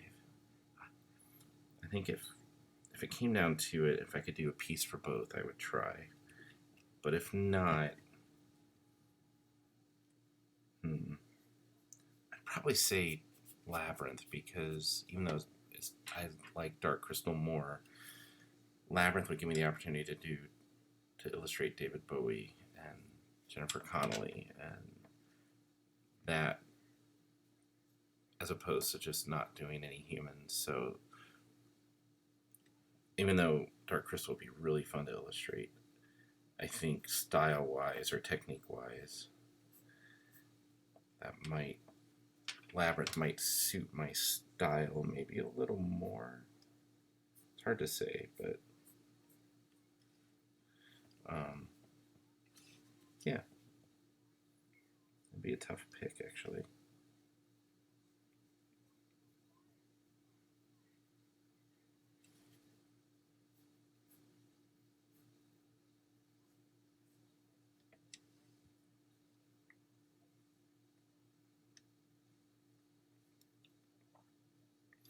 Yeah, we'll have to pitch that idea to them next time I see those guys, or on the Printed in Blood forums, which is PIB forum or forums, pibforums.com. They're always taking suggestions there too, so you can always post that idea if someone hasn't already.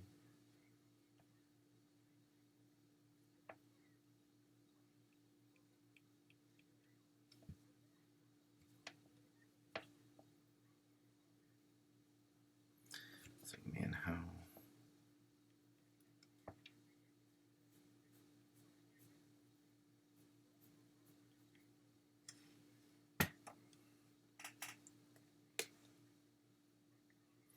Yeah, David Bowie Labyrinth always sells well at conventions. This is kind of what I felt too. And I think drawing or painting David Bowie and Jennifer Connelly would, and of course the puppet characters. I think that has a better appeal balance to me than just doing a straight puppet piece with like Dark Crystal. And that said, I still love the movie, but I think a more successful piece would probably be the Labyrinth one.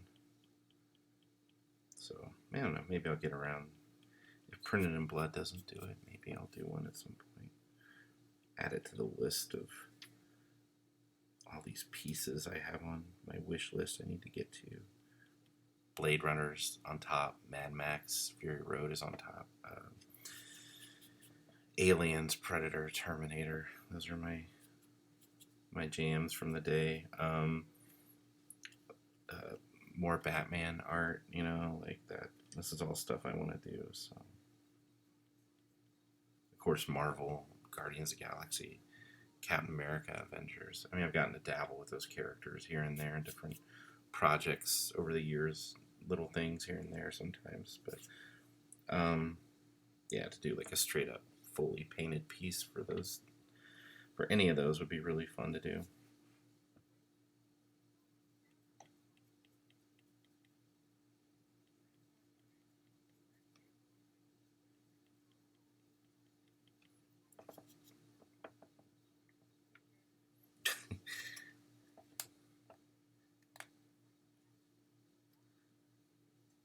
Hey, Kevin says that's what I like to do here on Twitch: hang out with artists and shoot the shit while I'm working too. Cool.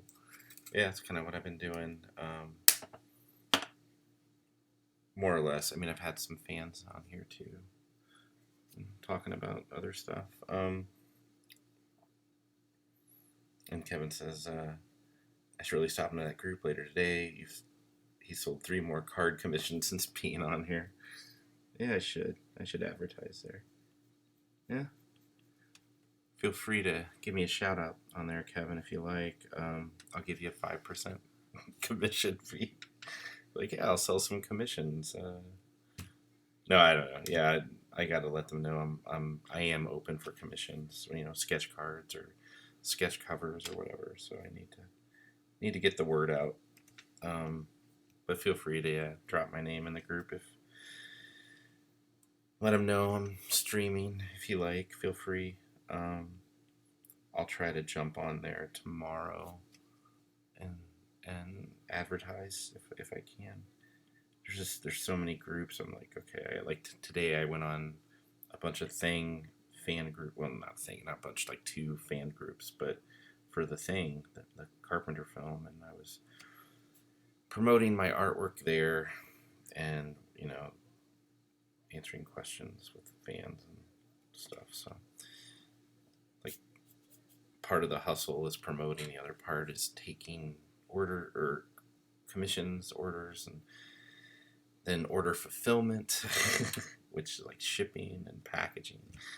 And then, the other 10% of your day that's left is actually making art, so it's like, man, I wish I could just make art all the time, as opposed to having to promote and email and phone call and order fulfillment. And it's like, man, I never have enough time to actually just sit and make art. So it gets time consuming, tooting your own horn. This is 5% of yours would be well worth it. Sweet. 5% of what I make is still like $20. I don't know. It's not a lot. I promise. Bosk, Ayla, Akira, and Ezra. Oh, there's different characters. Oh, for your sketch card commissions. Nice. Cool. Good to hear. Always like hearing when fellow artists is getting some good projects, some good commissions.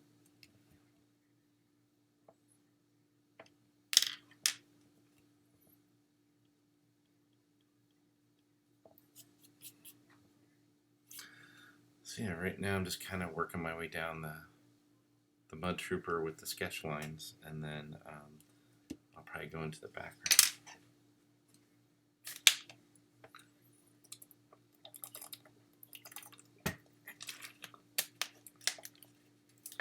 Yeah, I know, right? Nice. You had 11 blanks and 4 left now. So, yeah, good job, Kevin. He says a manager would be very nice. Yeah, for sure. Ashley kind of does that for me, but she's also juggling her own career too. So, I mean, we help each other out.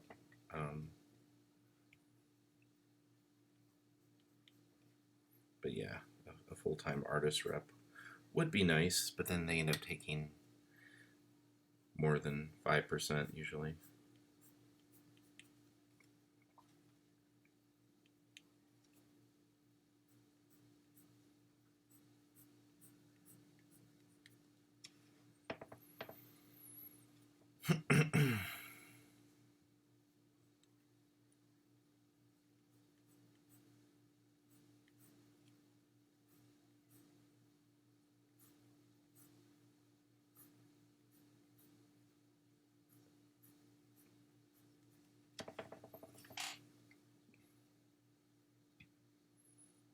Cool.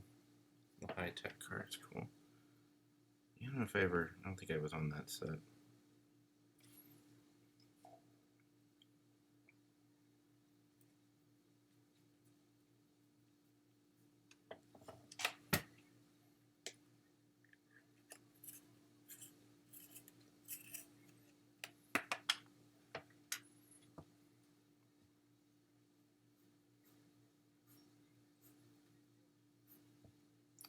So yeah, we're just hanging out. See my messy background, my studio, living room studio combination. If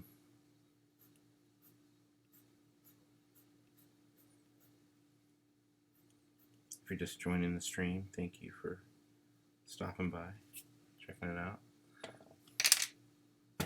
Working on some Star Wars sketches.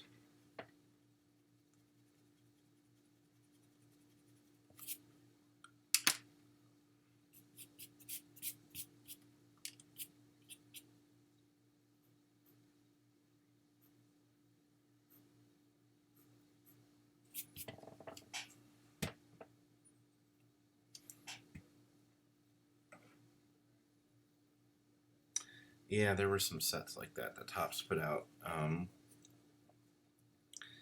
It was the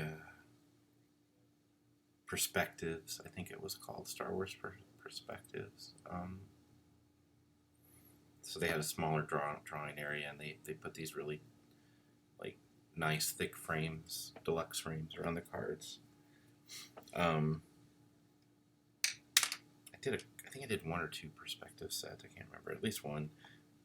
Those are on my website. But it was a similar idea. Like this, the drawing area is pretty small in those sketch cards. Not like a regular sketch cards like the ones you see right there on my slideshow, which are like 3.5 by 2.5, I think. So.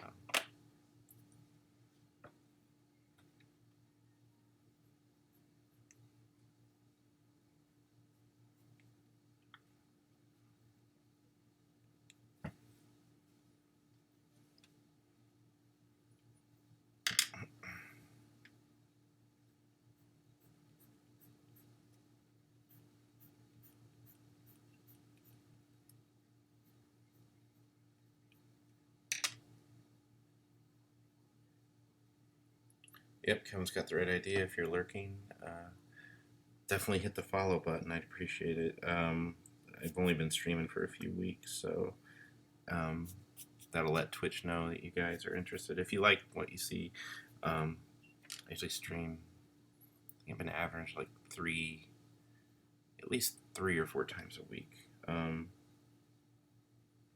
So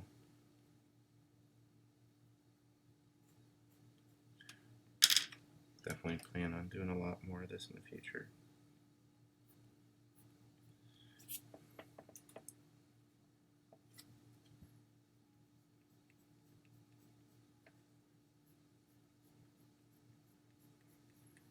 So yeah, if you're watching this on Twitch, there's a follow button, and it'll give you notifications whenever I go live, which is usually randomly at night at some point. Still have yet to do any early afternoons. I did one in the early evening, but most of my streams tend to be in the later evening, which is like 9 o'clock for California time, but like midnight East Coast time. So yeah, it's only late if you're in the Midwest or East Coast.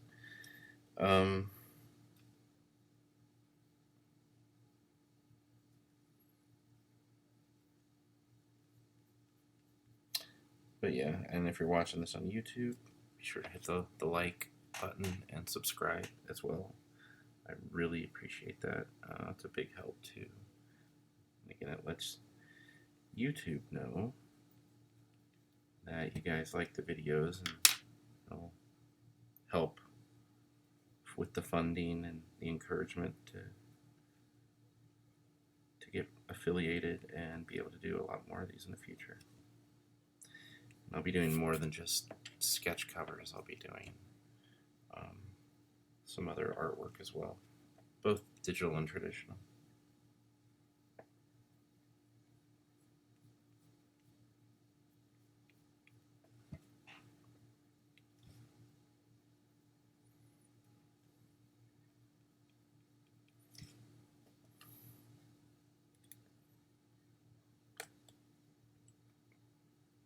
Yeah, that's the idea, because people from all around the world are watching. I'm sure if I did like the Facebook Live thing, I'd have way more people. So I built up that audience for like 10 years on there. So So trying to get everyone from Facebook over to Twitch is not necessarily reasonable, but there's more. Twitch offers a better, more bells and whistles, a better format than just going on Facebook Live. Which, I mean, I can still do that. I plan on doing just some Facebook Live streams as well, so at some point, but yeah, we'll see how this goes, and then maybe I can bounce back and forth between that and Twitch.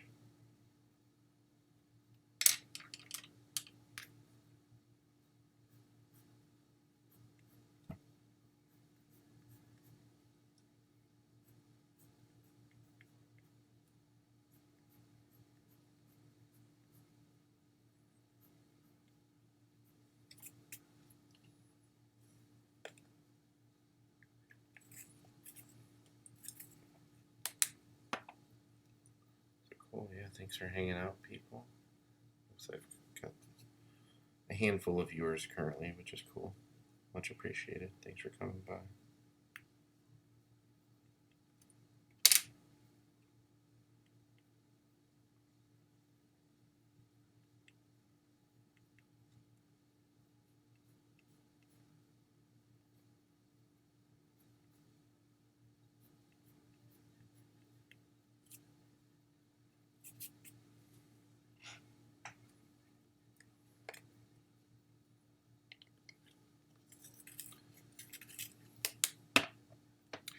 If you're new to the stream or to my artwork, you have any questions, feel free to ask. And there's some other artists hanging out currently for maybe a little while. We'll see. So yeah, some of my artist friends are in the chat watching too. So a lot of opportunity to ask art questions or learn anything that you might be curious about.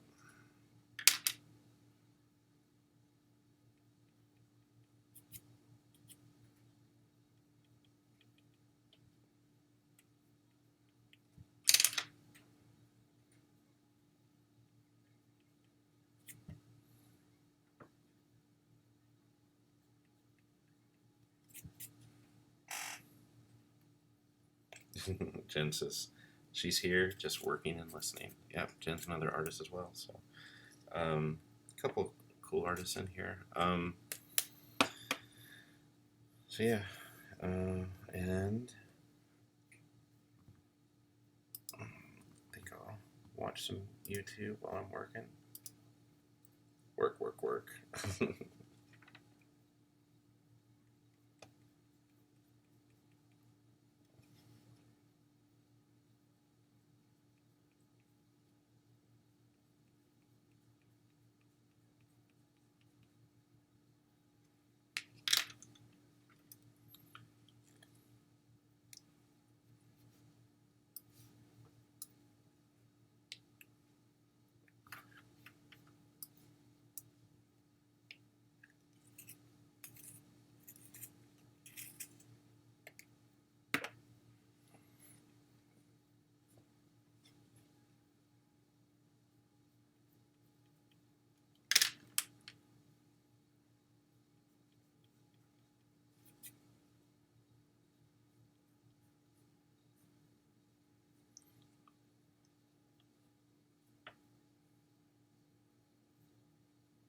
So yeah, let's work on this Mud Trooper here.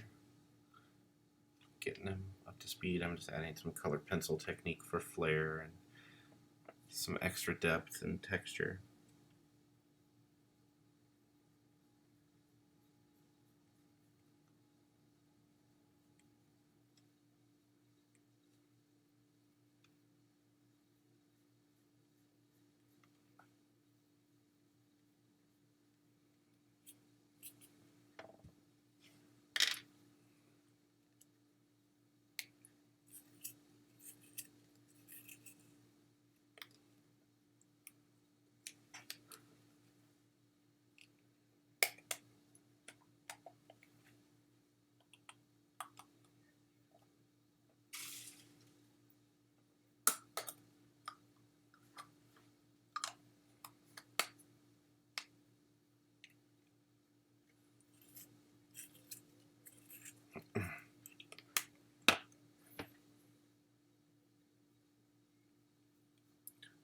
watching a YouTube video on Denis Villeneuve on his storytelling, his film techniques and storytelling techniques, which is really cool. Talking about Prisoners and Enemy, Jake Gyllenhaal film, and Sicario, which I love, especially the first Sicario. And of course, Blade Runner 2049, one of my all-time favorite movies.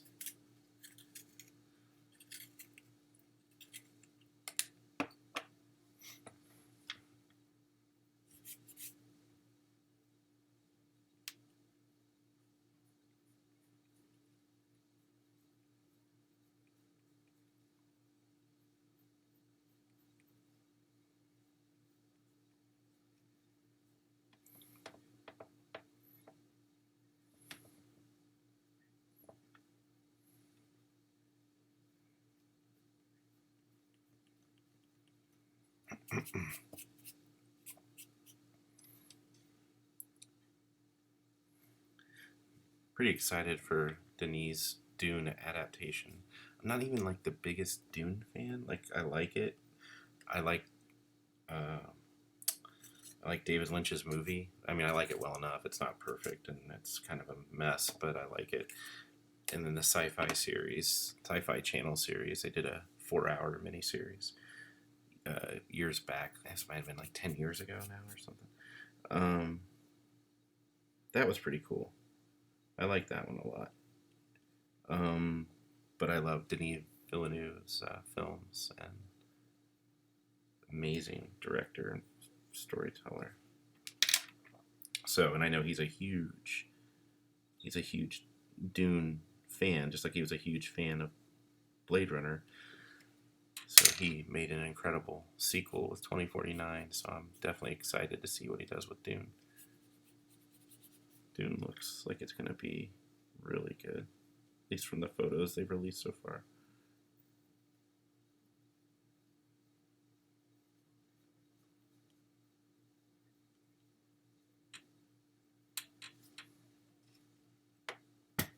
Yeah, it's a hard watch. It's a mess, but it's visually it's interesting, and of course there's some cool actors in the movie, and it's not. I wouldn't say Dune is like a great movie.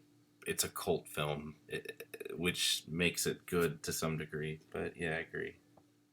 Yeah, absolutely. Dune is the novel's pretty. The Frank Herbert book. I haven't read it, but I know enough about it that it's an epic story, and they can't squeeze it into one movie like David Lynch tried to do. So yeah, I know Denis planning 2 Dune movies, at least 2. So it all depends on how well this first one does.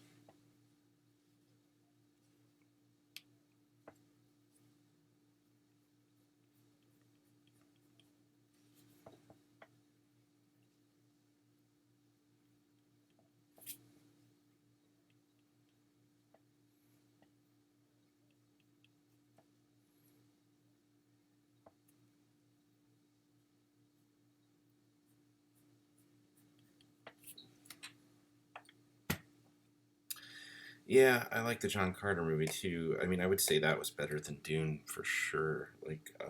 But it did suffer exactly. The Taylor Kitsch John Carter is just called John Carter. Disney didn't know how to market that thing at the time, so instead of calling it John Carter Mars, which would have been awesome, they just called it John Carter. Like, okay, it's just most people had no interest in a title that sounded kind of lame. Disney was putting out all these football movies, and people just thought it was another football film at the time. Um, and they didn't really promote it very well. It was better than they probably thought they realized, but I don't think they just really understood it. And unfortunately, it um, kind of flopped to some degree at the box office. And I would have loved to have seen some more John Carter films because I really enjoyed the first one. Yeah, and if they hadn't tried to squeeze so much in that first one, it still, again, the story was had issues, even though I don't think it was much of a train wreck as the first Dune movie, but it was still had some problems.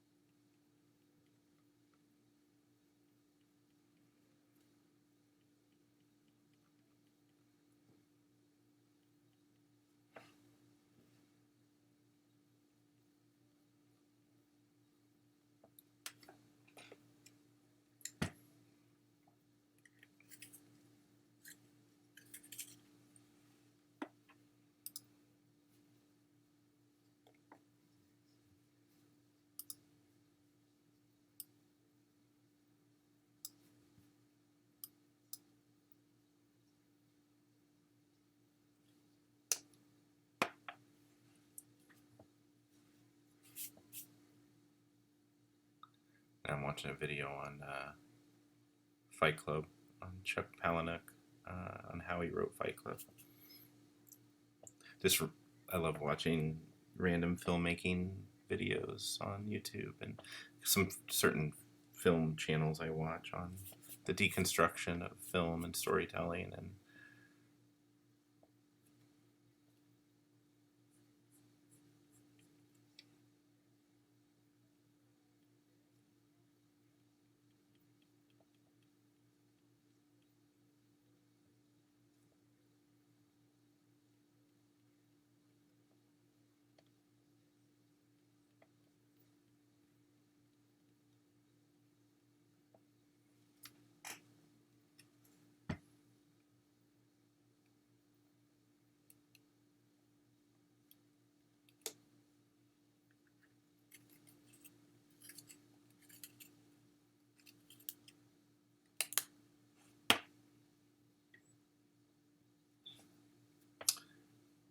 oh yeah, did I see the Goonies reunion? Yeah, I shared that. That was really cool. I watched it with Josh Gad, and he had the whole Goonies cast on there, and uh, Richard Donner, the director, and Spielberg, the producer.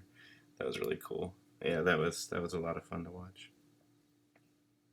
Josh Brolin, Thanos, Cable.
Thanks, man. Yeah, you bet. Thanks for hanging out, Kevin. Much appreciated. Get some good rest. I'll probably keep going for another hour at least. So cool. Talk to you later, man.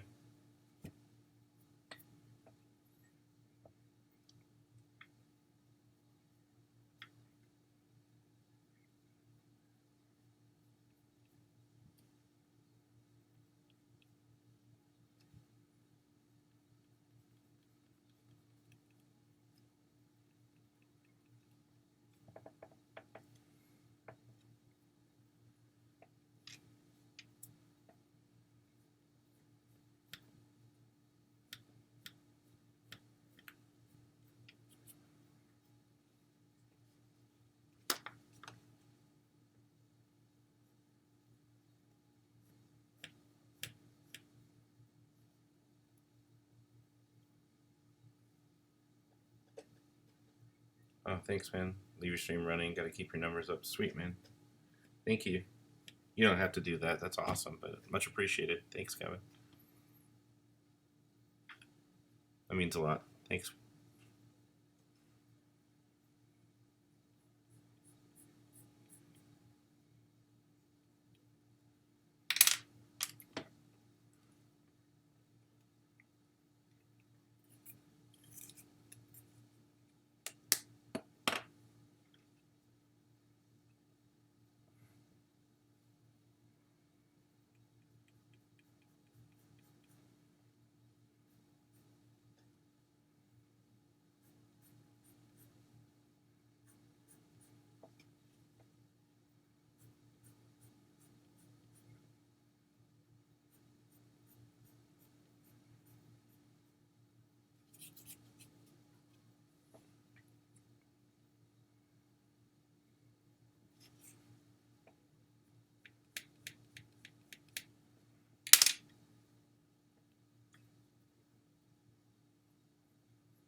Oh, you're fine, Jen. No worries. You're all good. I mean, there's only like 3 or 4 people in here anyway, so sorry that I'm quiet. If anyone has any questions, feel free to ask. Anyone lurking in the background? I'm just watching YouTube while I work on my sketch, so. But yeah, welcome to the stream. If you're new, if you're lurking or watching, we're all friends here. Feel free to say hi.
So yeah, this is sort of the fun, easy part where I can turn off my brain to a certain extent. Just add the final technique. So.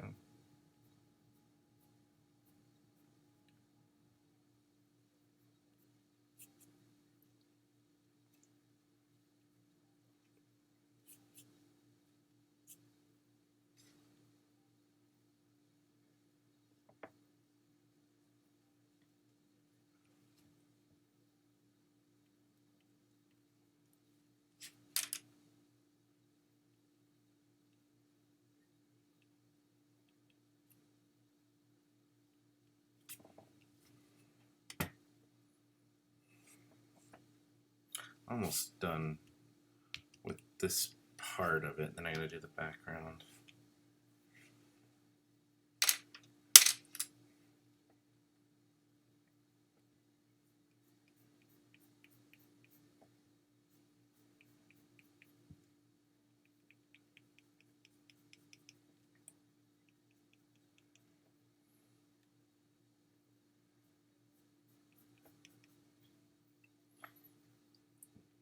Remember to keep the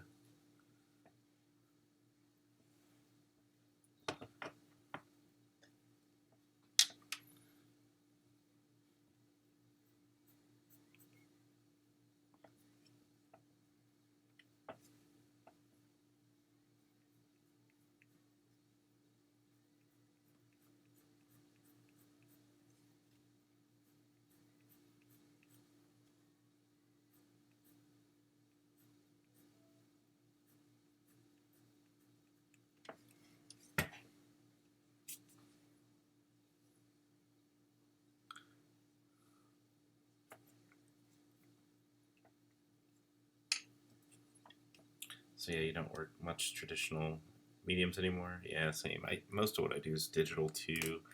I mean, I'll still do sketch commissions traditionally. I've done some digital commissions too. Not too many, but since I do a lot of Comic Cons, I get often requests to draw sketches at cons. So this is kind of where a lot of these requests come from.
Yeah, most of what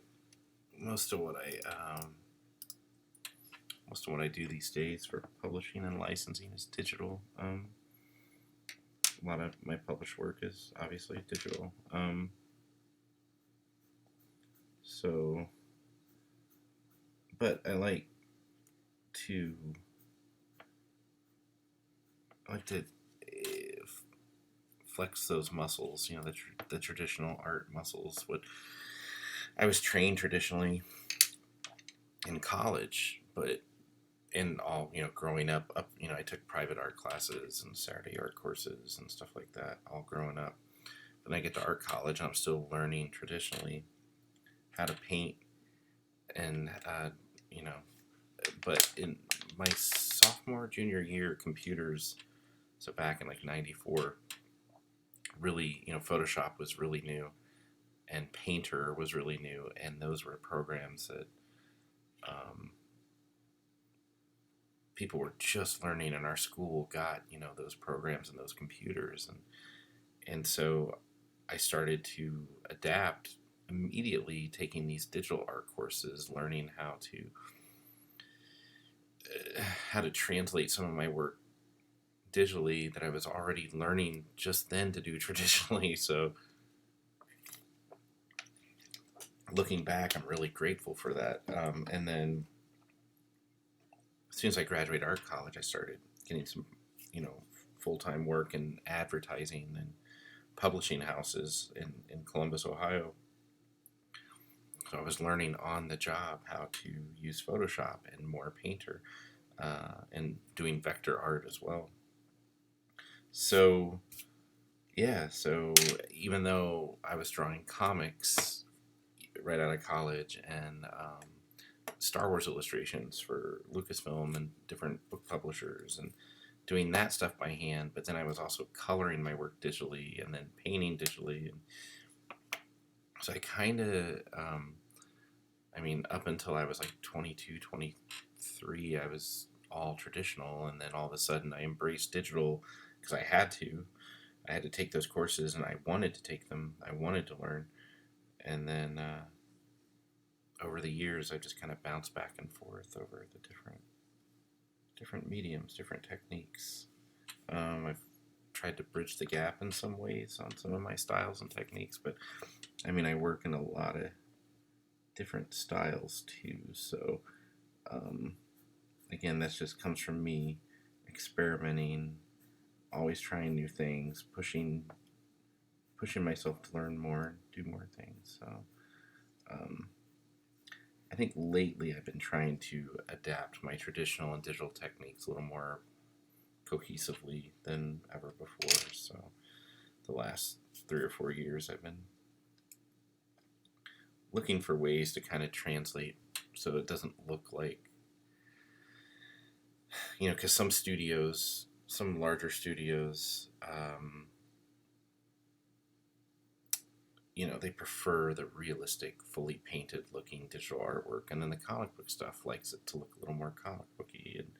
And only problem is sometimes the comic book stuff doesn't pay very well, and the big studio stuff pays a lot better. So then I'm doing more of that higher end looking work, but it's not really keeping the comic book work coming in. So it's like, okay. So then I do more, maybe stuff like this, or other things that are more comic booky looking. So the last few years, I'm like, well, how can I? I want to take some of those digital techniques and interpret those traditionally, and then vice versa, interpret some of my traditional techniques a little more consistently digitally. So it's been, I'm still not there completely, but I'm like, oh, I kind of do this now in my digital work that I'm doing in my traditional, and it's kind of interesting. So yeah, I think it pays though. I'd rather experiment and try new styles and techniques, and push myself to learn, as opposed to just be stagnant and do one style. Just draw in a comic style for the rest of my life. It's like, oh, okay, or just paint realistically for the rest of my life.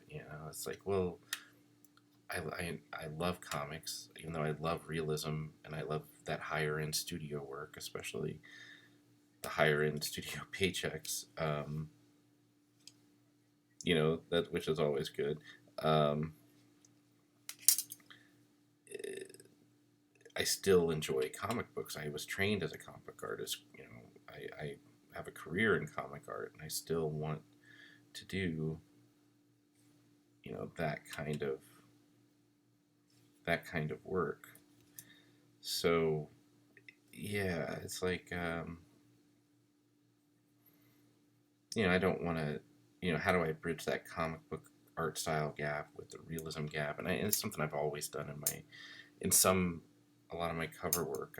I've bridged that gap in different ways. But now that I'm doing new techniques, it's like, okay, now I have to learn to rebridge that gap again with some other techniques and styles, and so it's fun. It's fun. It's a challenge, and it's good to explore and to test your limits and push yourself as an artist. Because if you don't do that, then you end up being stagnant and still drawing like 1990s, image style where everything's hyper, just hyper rendered, and which is fine if that's what you like to do, and that's what you're if it pays the bills. But for me, I don't want to draw.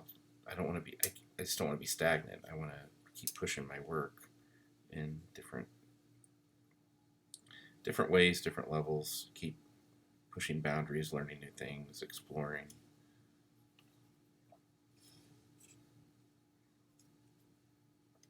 Yeah, most of your markers and pencils are old. You said, man. Yeah, man. I have. I hear you, Jen. I've got pencils, colored pencils. These colored pencils are probably 20 years old. I mean, just look at them. Holy cow! This is probably from. I know most of my markers. A lot of my Prismacolors are pretty old too. I mean, that said, I have some newer stuff I use, of course. But yep, I hear you. I use a lot of old stuff just because I keep it handy. You never know.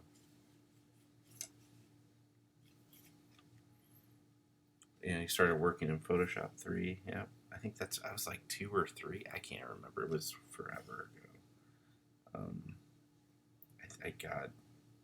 I want to say it was like Photoshop 1 that I started in. I want to say it probably wasn't, because when I started Photoshop, it was like 93 or 94.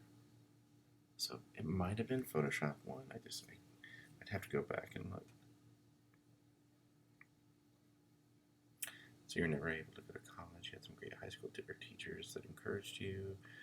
You had access to Macs. You have Adobe programs, but yeah, everything was in their infancy. Yeah, back in the mid '90s, like all that stuff was.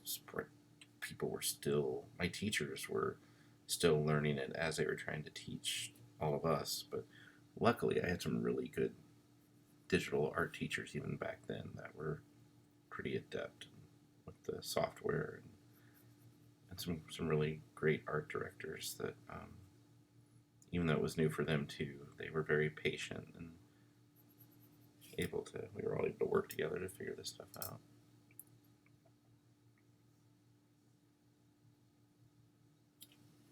Yeah, Image Comics, yeah. Jeff Campbell, yeah, J. Scott Campbell. I mean, yeah, I wasn't really thinking of his work per se, but it definitely is in that arena. Oh, sorry, it looks like I'm buffering.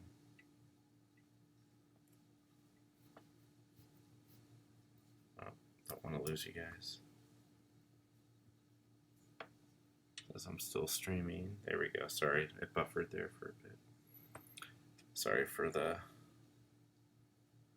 wonder if it's downloading something. It's like I'm buffering.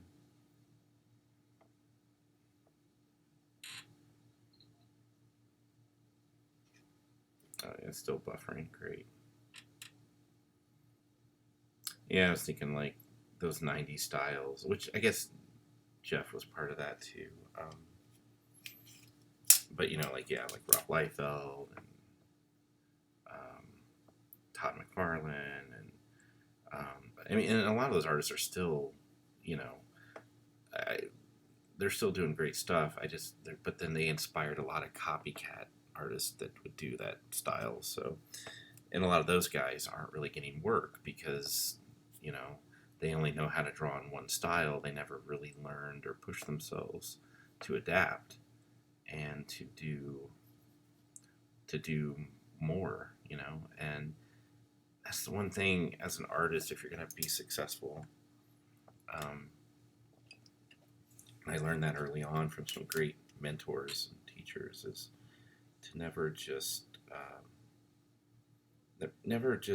draw, or don't ever get too comfortable or set in one way.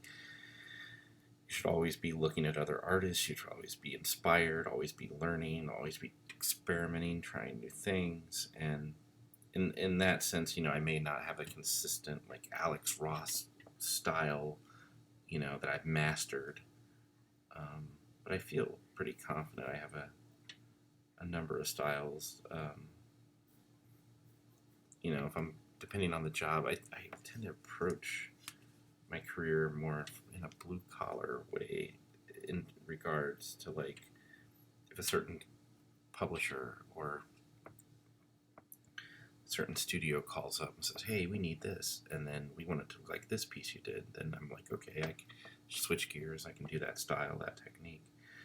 Then if another publisher or studio calls, hey, we need you. We're looking for an artist who can do this. I'm like, oh, I can do that. I can switch gears and give you exactly that. So in that sense, I like being flexible, but I think that discipline comes also because my inspirations are really varied as an artist. I grew up on comic books, but I also grew up on movies and especially movie poster art. So I enjoy, that kind of more realism and more illustrative look to art. But then I also like cartooning and comic book art, or I like other kinds of illustration, more graphic design or propaganda style, so which I can do that style as well. So in that sense, it the different inspirations inspired a need to learn how to do different techniques. So that is the discipline that I've kind of hung my hat on over the years.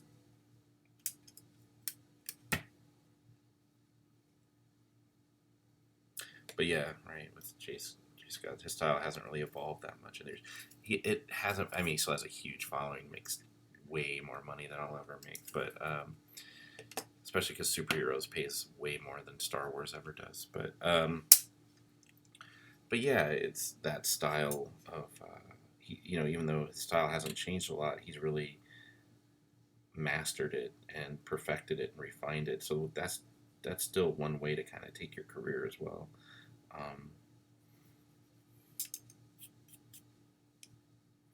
And that's why you're moving into pinup art. Gil Evgren is your favorite. The style lends well to other genres. Yeah. Drew Struzan. Yeah, he's a huge influence. One of my biggest heroes. I've met him a few times. I've been lucky enough to spend a little bit of time alone with him over the years here and there. So, some of my friends have spent way more time with him.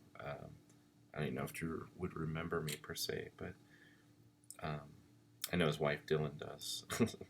And Drew meets a lot of artists and a lot of people, but yeah, I've gotten to hang out with him a couple occasions and over the years, and he's a huge, huge influence and a huge hero. So, yeah, it would be cool to spend more time with him too.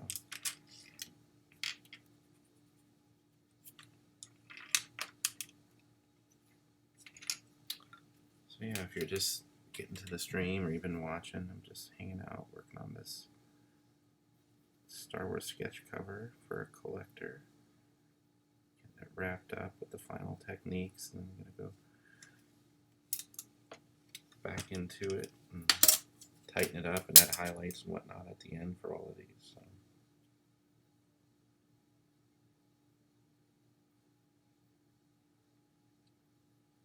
Thanks for hanging out so far, those of you that have been watching.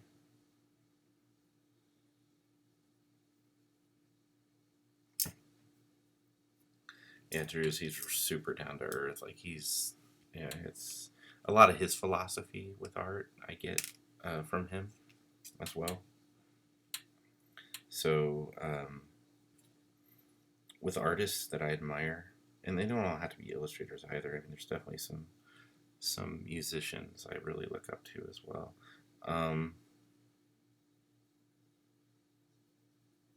And oftentimes it's their philosophies on art or life that kind of dictate my direction.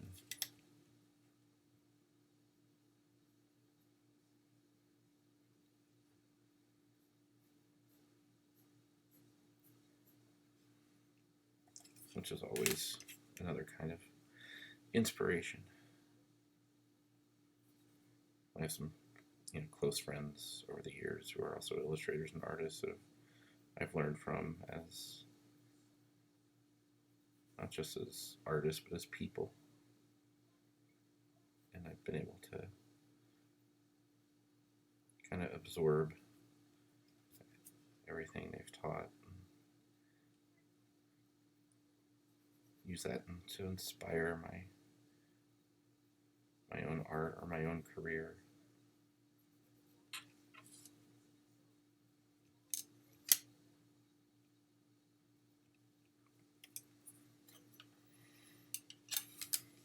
This is the tedious part because now I'm just like sort of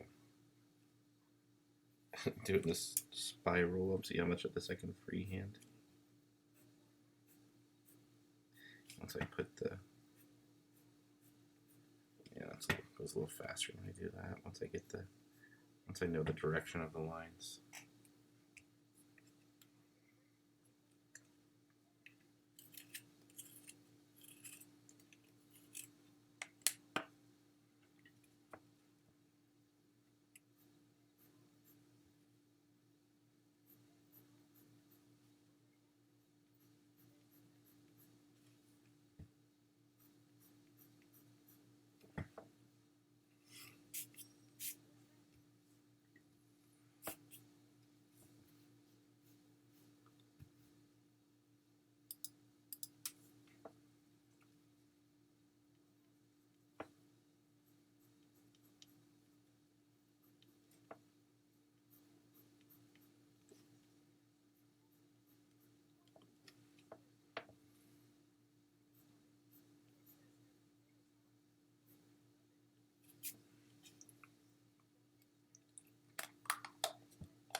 It's getting there.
Oh yeah, Sam Witwer streams on Twitch. Yeah, he does.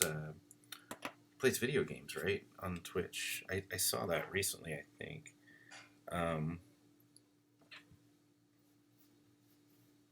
I have to subscribe to his channel. I'm actually friends with Sam. I've known him.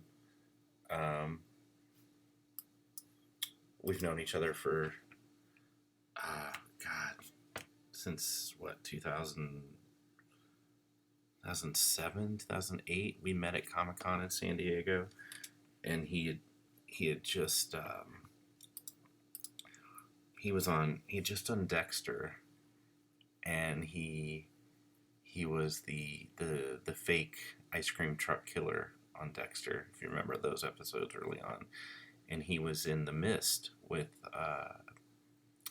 Tom Jane, the Frank Darabont film, and he was also on Battlestar Galactica. Like was this 2007, 2008? And so he was walking around Comic Con, and he stopped by my table, and I recognized him from both BSG and also Dexter. Um, and I was like, I was like, hey, I loved you on the show, man. Great stuff. You're a great actor, doing great work. And we hit it off right away. And then over the years, obviously he's a Star Wars fan, and was friends with David Collins, and he got the Force Unleashed gigs with LucasArts. And so over the years, I've gotten to know Sam and see him at different events and chat with him here and there and online and stuff. But yeah, I know he was on Twitch. I did see that actually just I think like a week ago or something. I think I saw he was streaming, or someone was sharing a stream, or he was on some interview thing talking about it, and I remember catching him a little bit of it. It was probably a clip or something from it. So.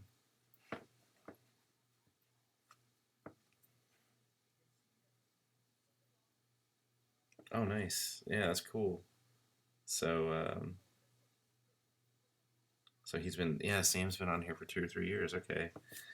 Yeah, I mean, I just joined, so I still am like trying to like, oh wait, he's on Twitch. Oh, you're on Twitch too. So it's interesting. Um, yeah, you never watched Dexter, but you did see The Mist and BSG. Yep. And then Sam had you do some graphic work for his website. That's really cool. Awesome. Good for you. Yeah, he's a cool guy. So that's good. That's cool. He hooked you up, and you were able to meet him, and you guys were able to work that out. I usually see him, well, obviously at Star Wars Celebration, but then usually at Comic Con in San Diego. We usually run into each other. So it's always fun to catch up with him and say hi. And we have a lot of mutual friends too. So.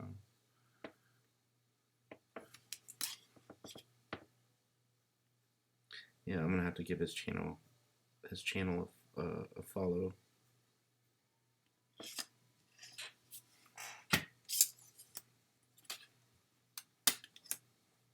Cool. Yeah, he was there. I think.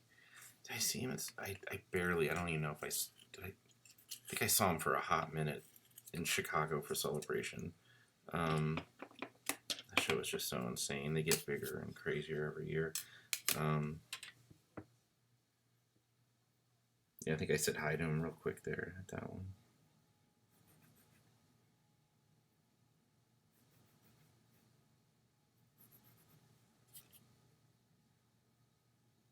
Oh, nice. Yeah, Chicago's a great town. I love Chi-Town. If it wasn't for the stupid pandemic, I usually end up going there 2 or 3 times a year, depending. I'm only about 4 hours away from Chicago, so it's I do a lot of shows there and events, and have a lot of friends there too. So.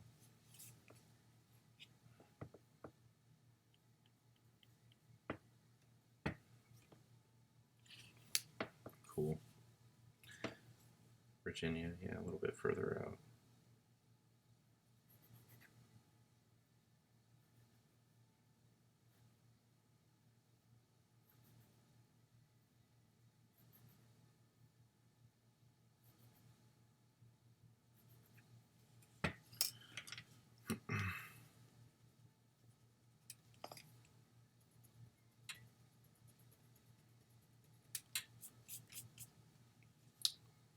yeah, if you're just now joining the stream, just wrapping up this sketch cover. Got 3 others that I'm wrapping up all simultaneously. It's like the last 2 weeks I've been working on basically 4 commissions. It's kind of assembly line technique to get them done, but they tend to look more consistent that way, and not really rushing one or rushing the other. Plus I can turn off my brain and kind of do all my techniques down the line, do all my drawing, all my inking, all my flatting. 1, 2, 3, 4, kind of like a process. And then when I get, I can give each cover equal attention that way too, or each sketch or commission. So yeah, it's just, it's kind of how I approach a lot of projects if I'm developing or working on more than one painting or illustration. I'll have a few going at the same time and just kind of juggle multiple pieces, develop them together, and sometimes they inform one another that way. Like if I'm doing one painting, I'll figure out something new or cool.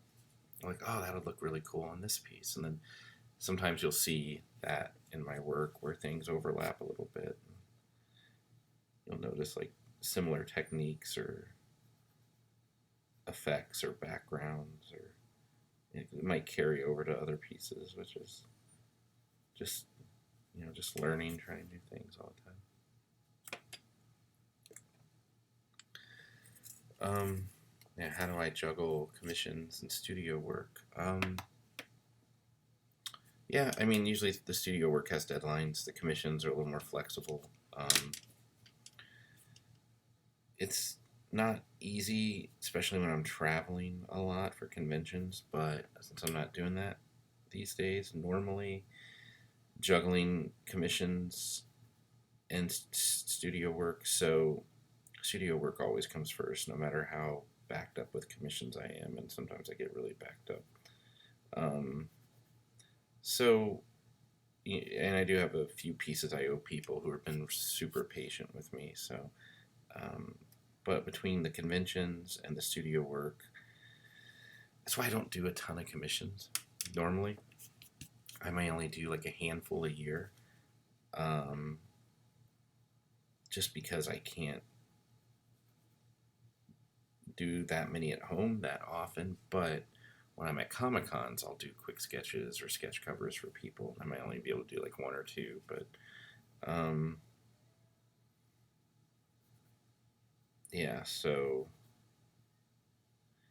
it's a tricky balance for sure. But the way I do it is when I'm traveling and when I have a lot of studio work, I tend not to take on commissions, so or as much. I tend to just, because I've always got 3 or 4, or however many pieces on the back burner waiting to get wrapped up anyway. So I try not to overbook myself, even though I do, but I try not to do it too extensively.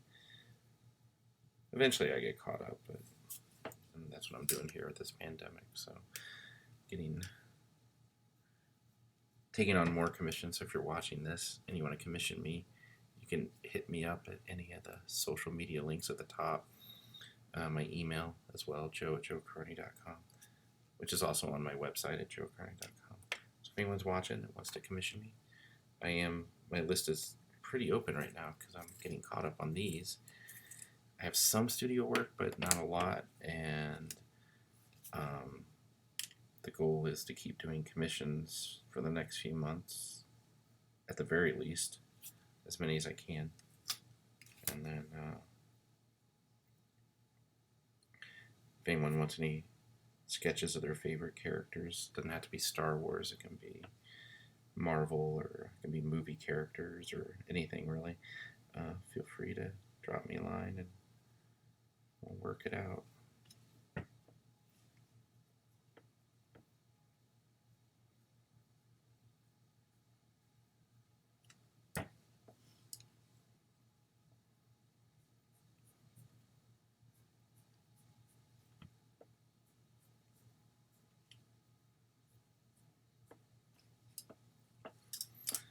looks like I finally have this background on this guy done. I just gotta clean it up, but now it's a matter of going in and adding the highlights and tightening up the ink drawing, and which I need to do on the other three too. So this is where I'm at. So I've got that one, and I'll go back in with some highlights on the color pencil too. Got this one I gotta wrap up and touch it up and tighten it up on the inks and the highlights. BB-8 and the Infinity Gauntlet. Got Darth Vader, which this was a fun one to do. Add some highlights with brush and punch that one up a bit, and then the Leia, same thing. Add some final highlights to Leia and touch it up and tighten it up. So that's where I'm at with these.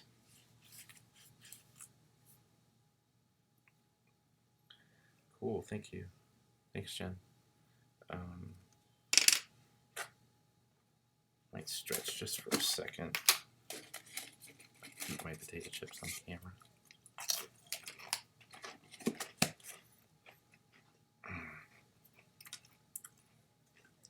Grab another water too. So yeah, I'll be right back in a second.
Let's see.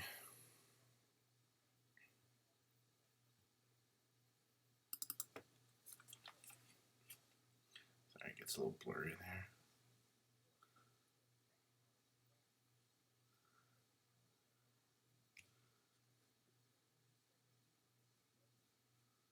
Trying to get the camera to focus. Yeah, let's get this on.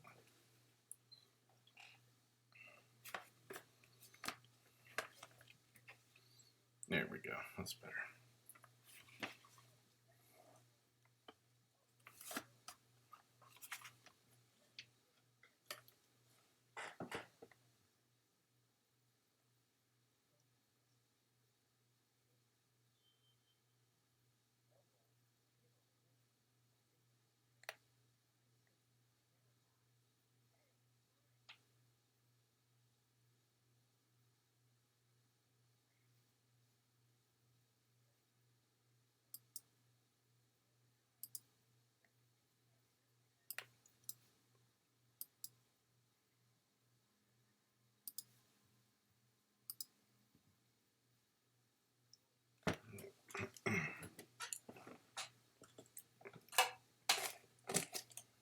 I think I burnt the tip of my tongue on my dinner earlier tonight.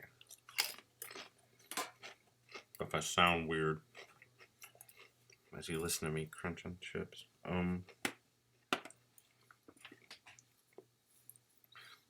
So yeah, I got like a little very tip of my tongue feels like it's burnt. Let's see. Yeah, I know it's like super spicy Chinese food. It was not, I mean, spicy, but like hot, like heat hot. So.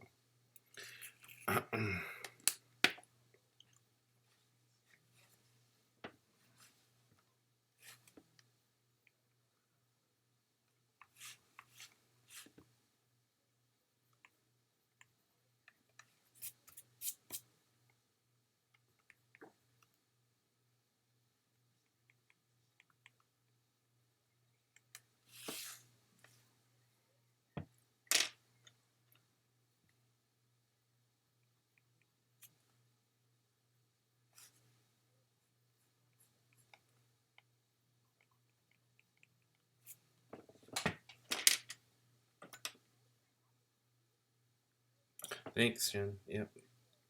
Yeah, I hear you. I don't know how much longer I got left in me on the. I mean, these are almost all done, but I might call it a night here. And when do I get so at 4 a.m.? We'll see. I don't know. Maybe another 30 or 45 minutes. We'll see. So yeah, have a good evening. Thank you for hanging out, and yeah, definitely stop by again. I appreciate the support. I'll be sure to check out your stream when you get it back up and going. All right, cool. Thanks, Jen. Have a good night.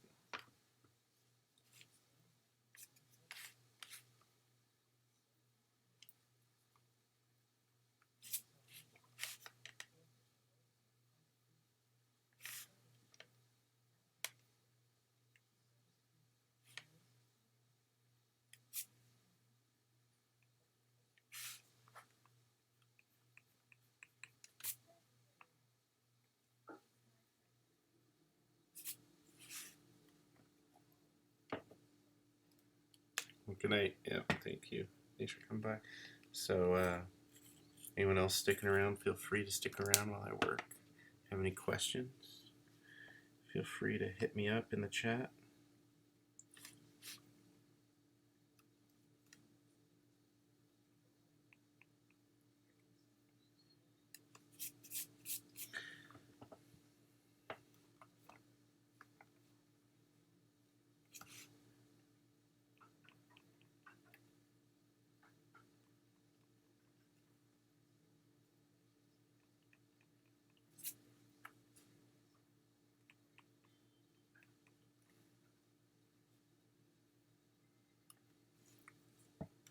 Just working on this Mud Trooper sketch cover for commission. I got 3 others I gotta tighten up, and I might be able. We'll see how far I get in those. So they're almost all done at this point. It's just fine tuning. So,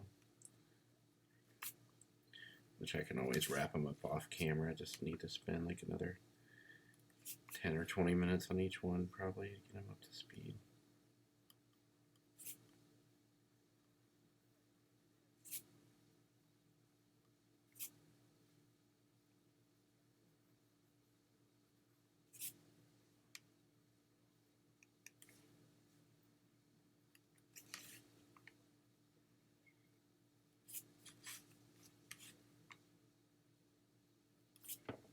Yeah, I appreciate you guys hanging out tonight.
Yeah, if you're hanging out, thanks for stopping by.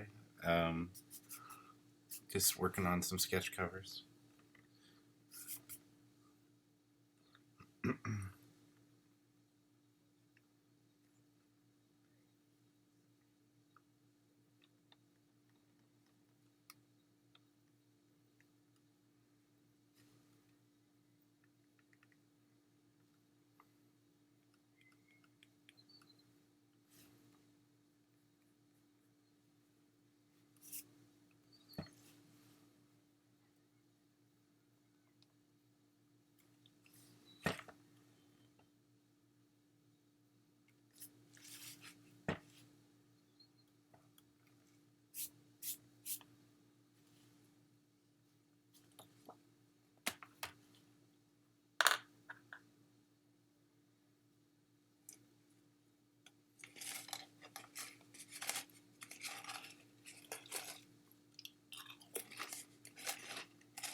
Oops. Oh, got a little blurry.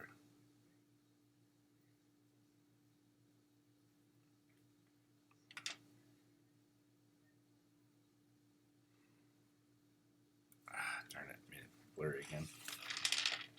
There we go.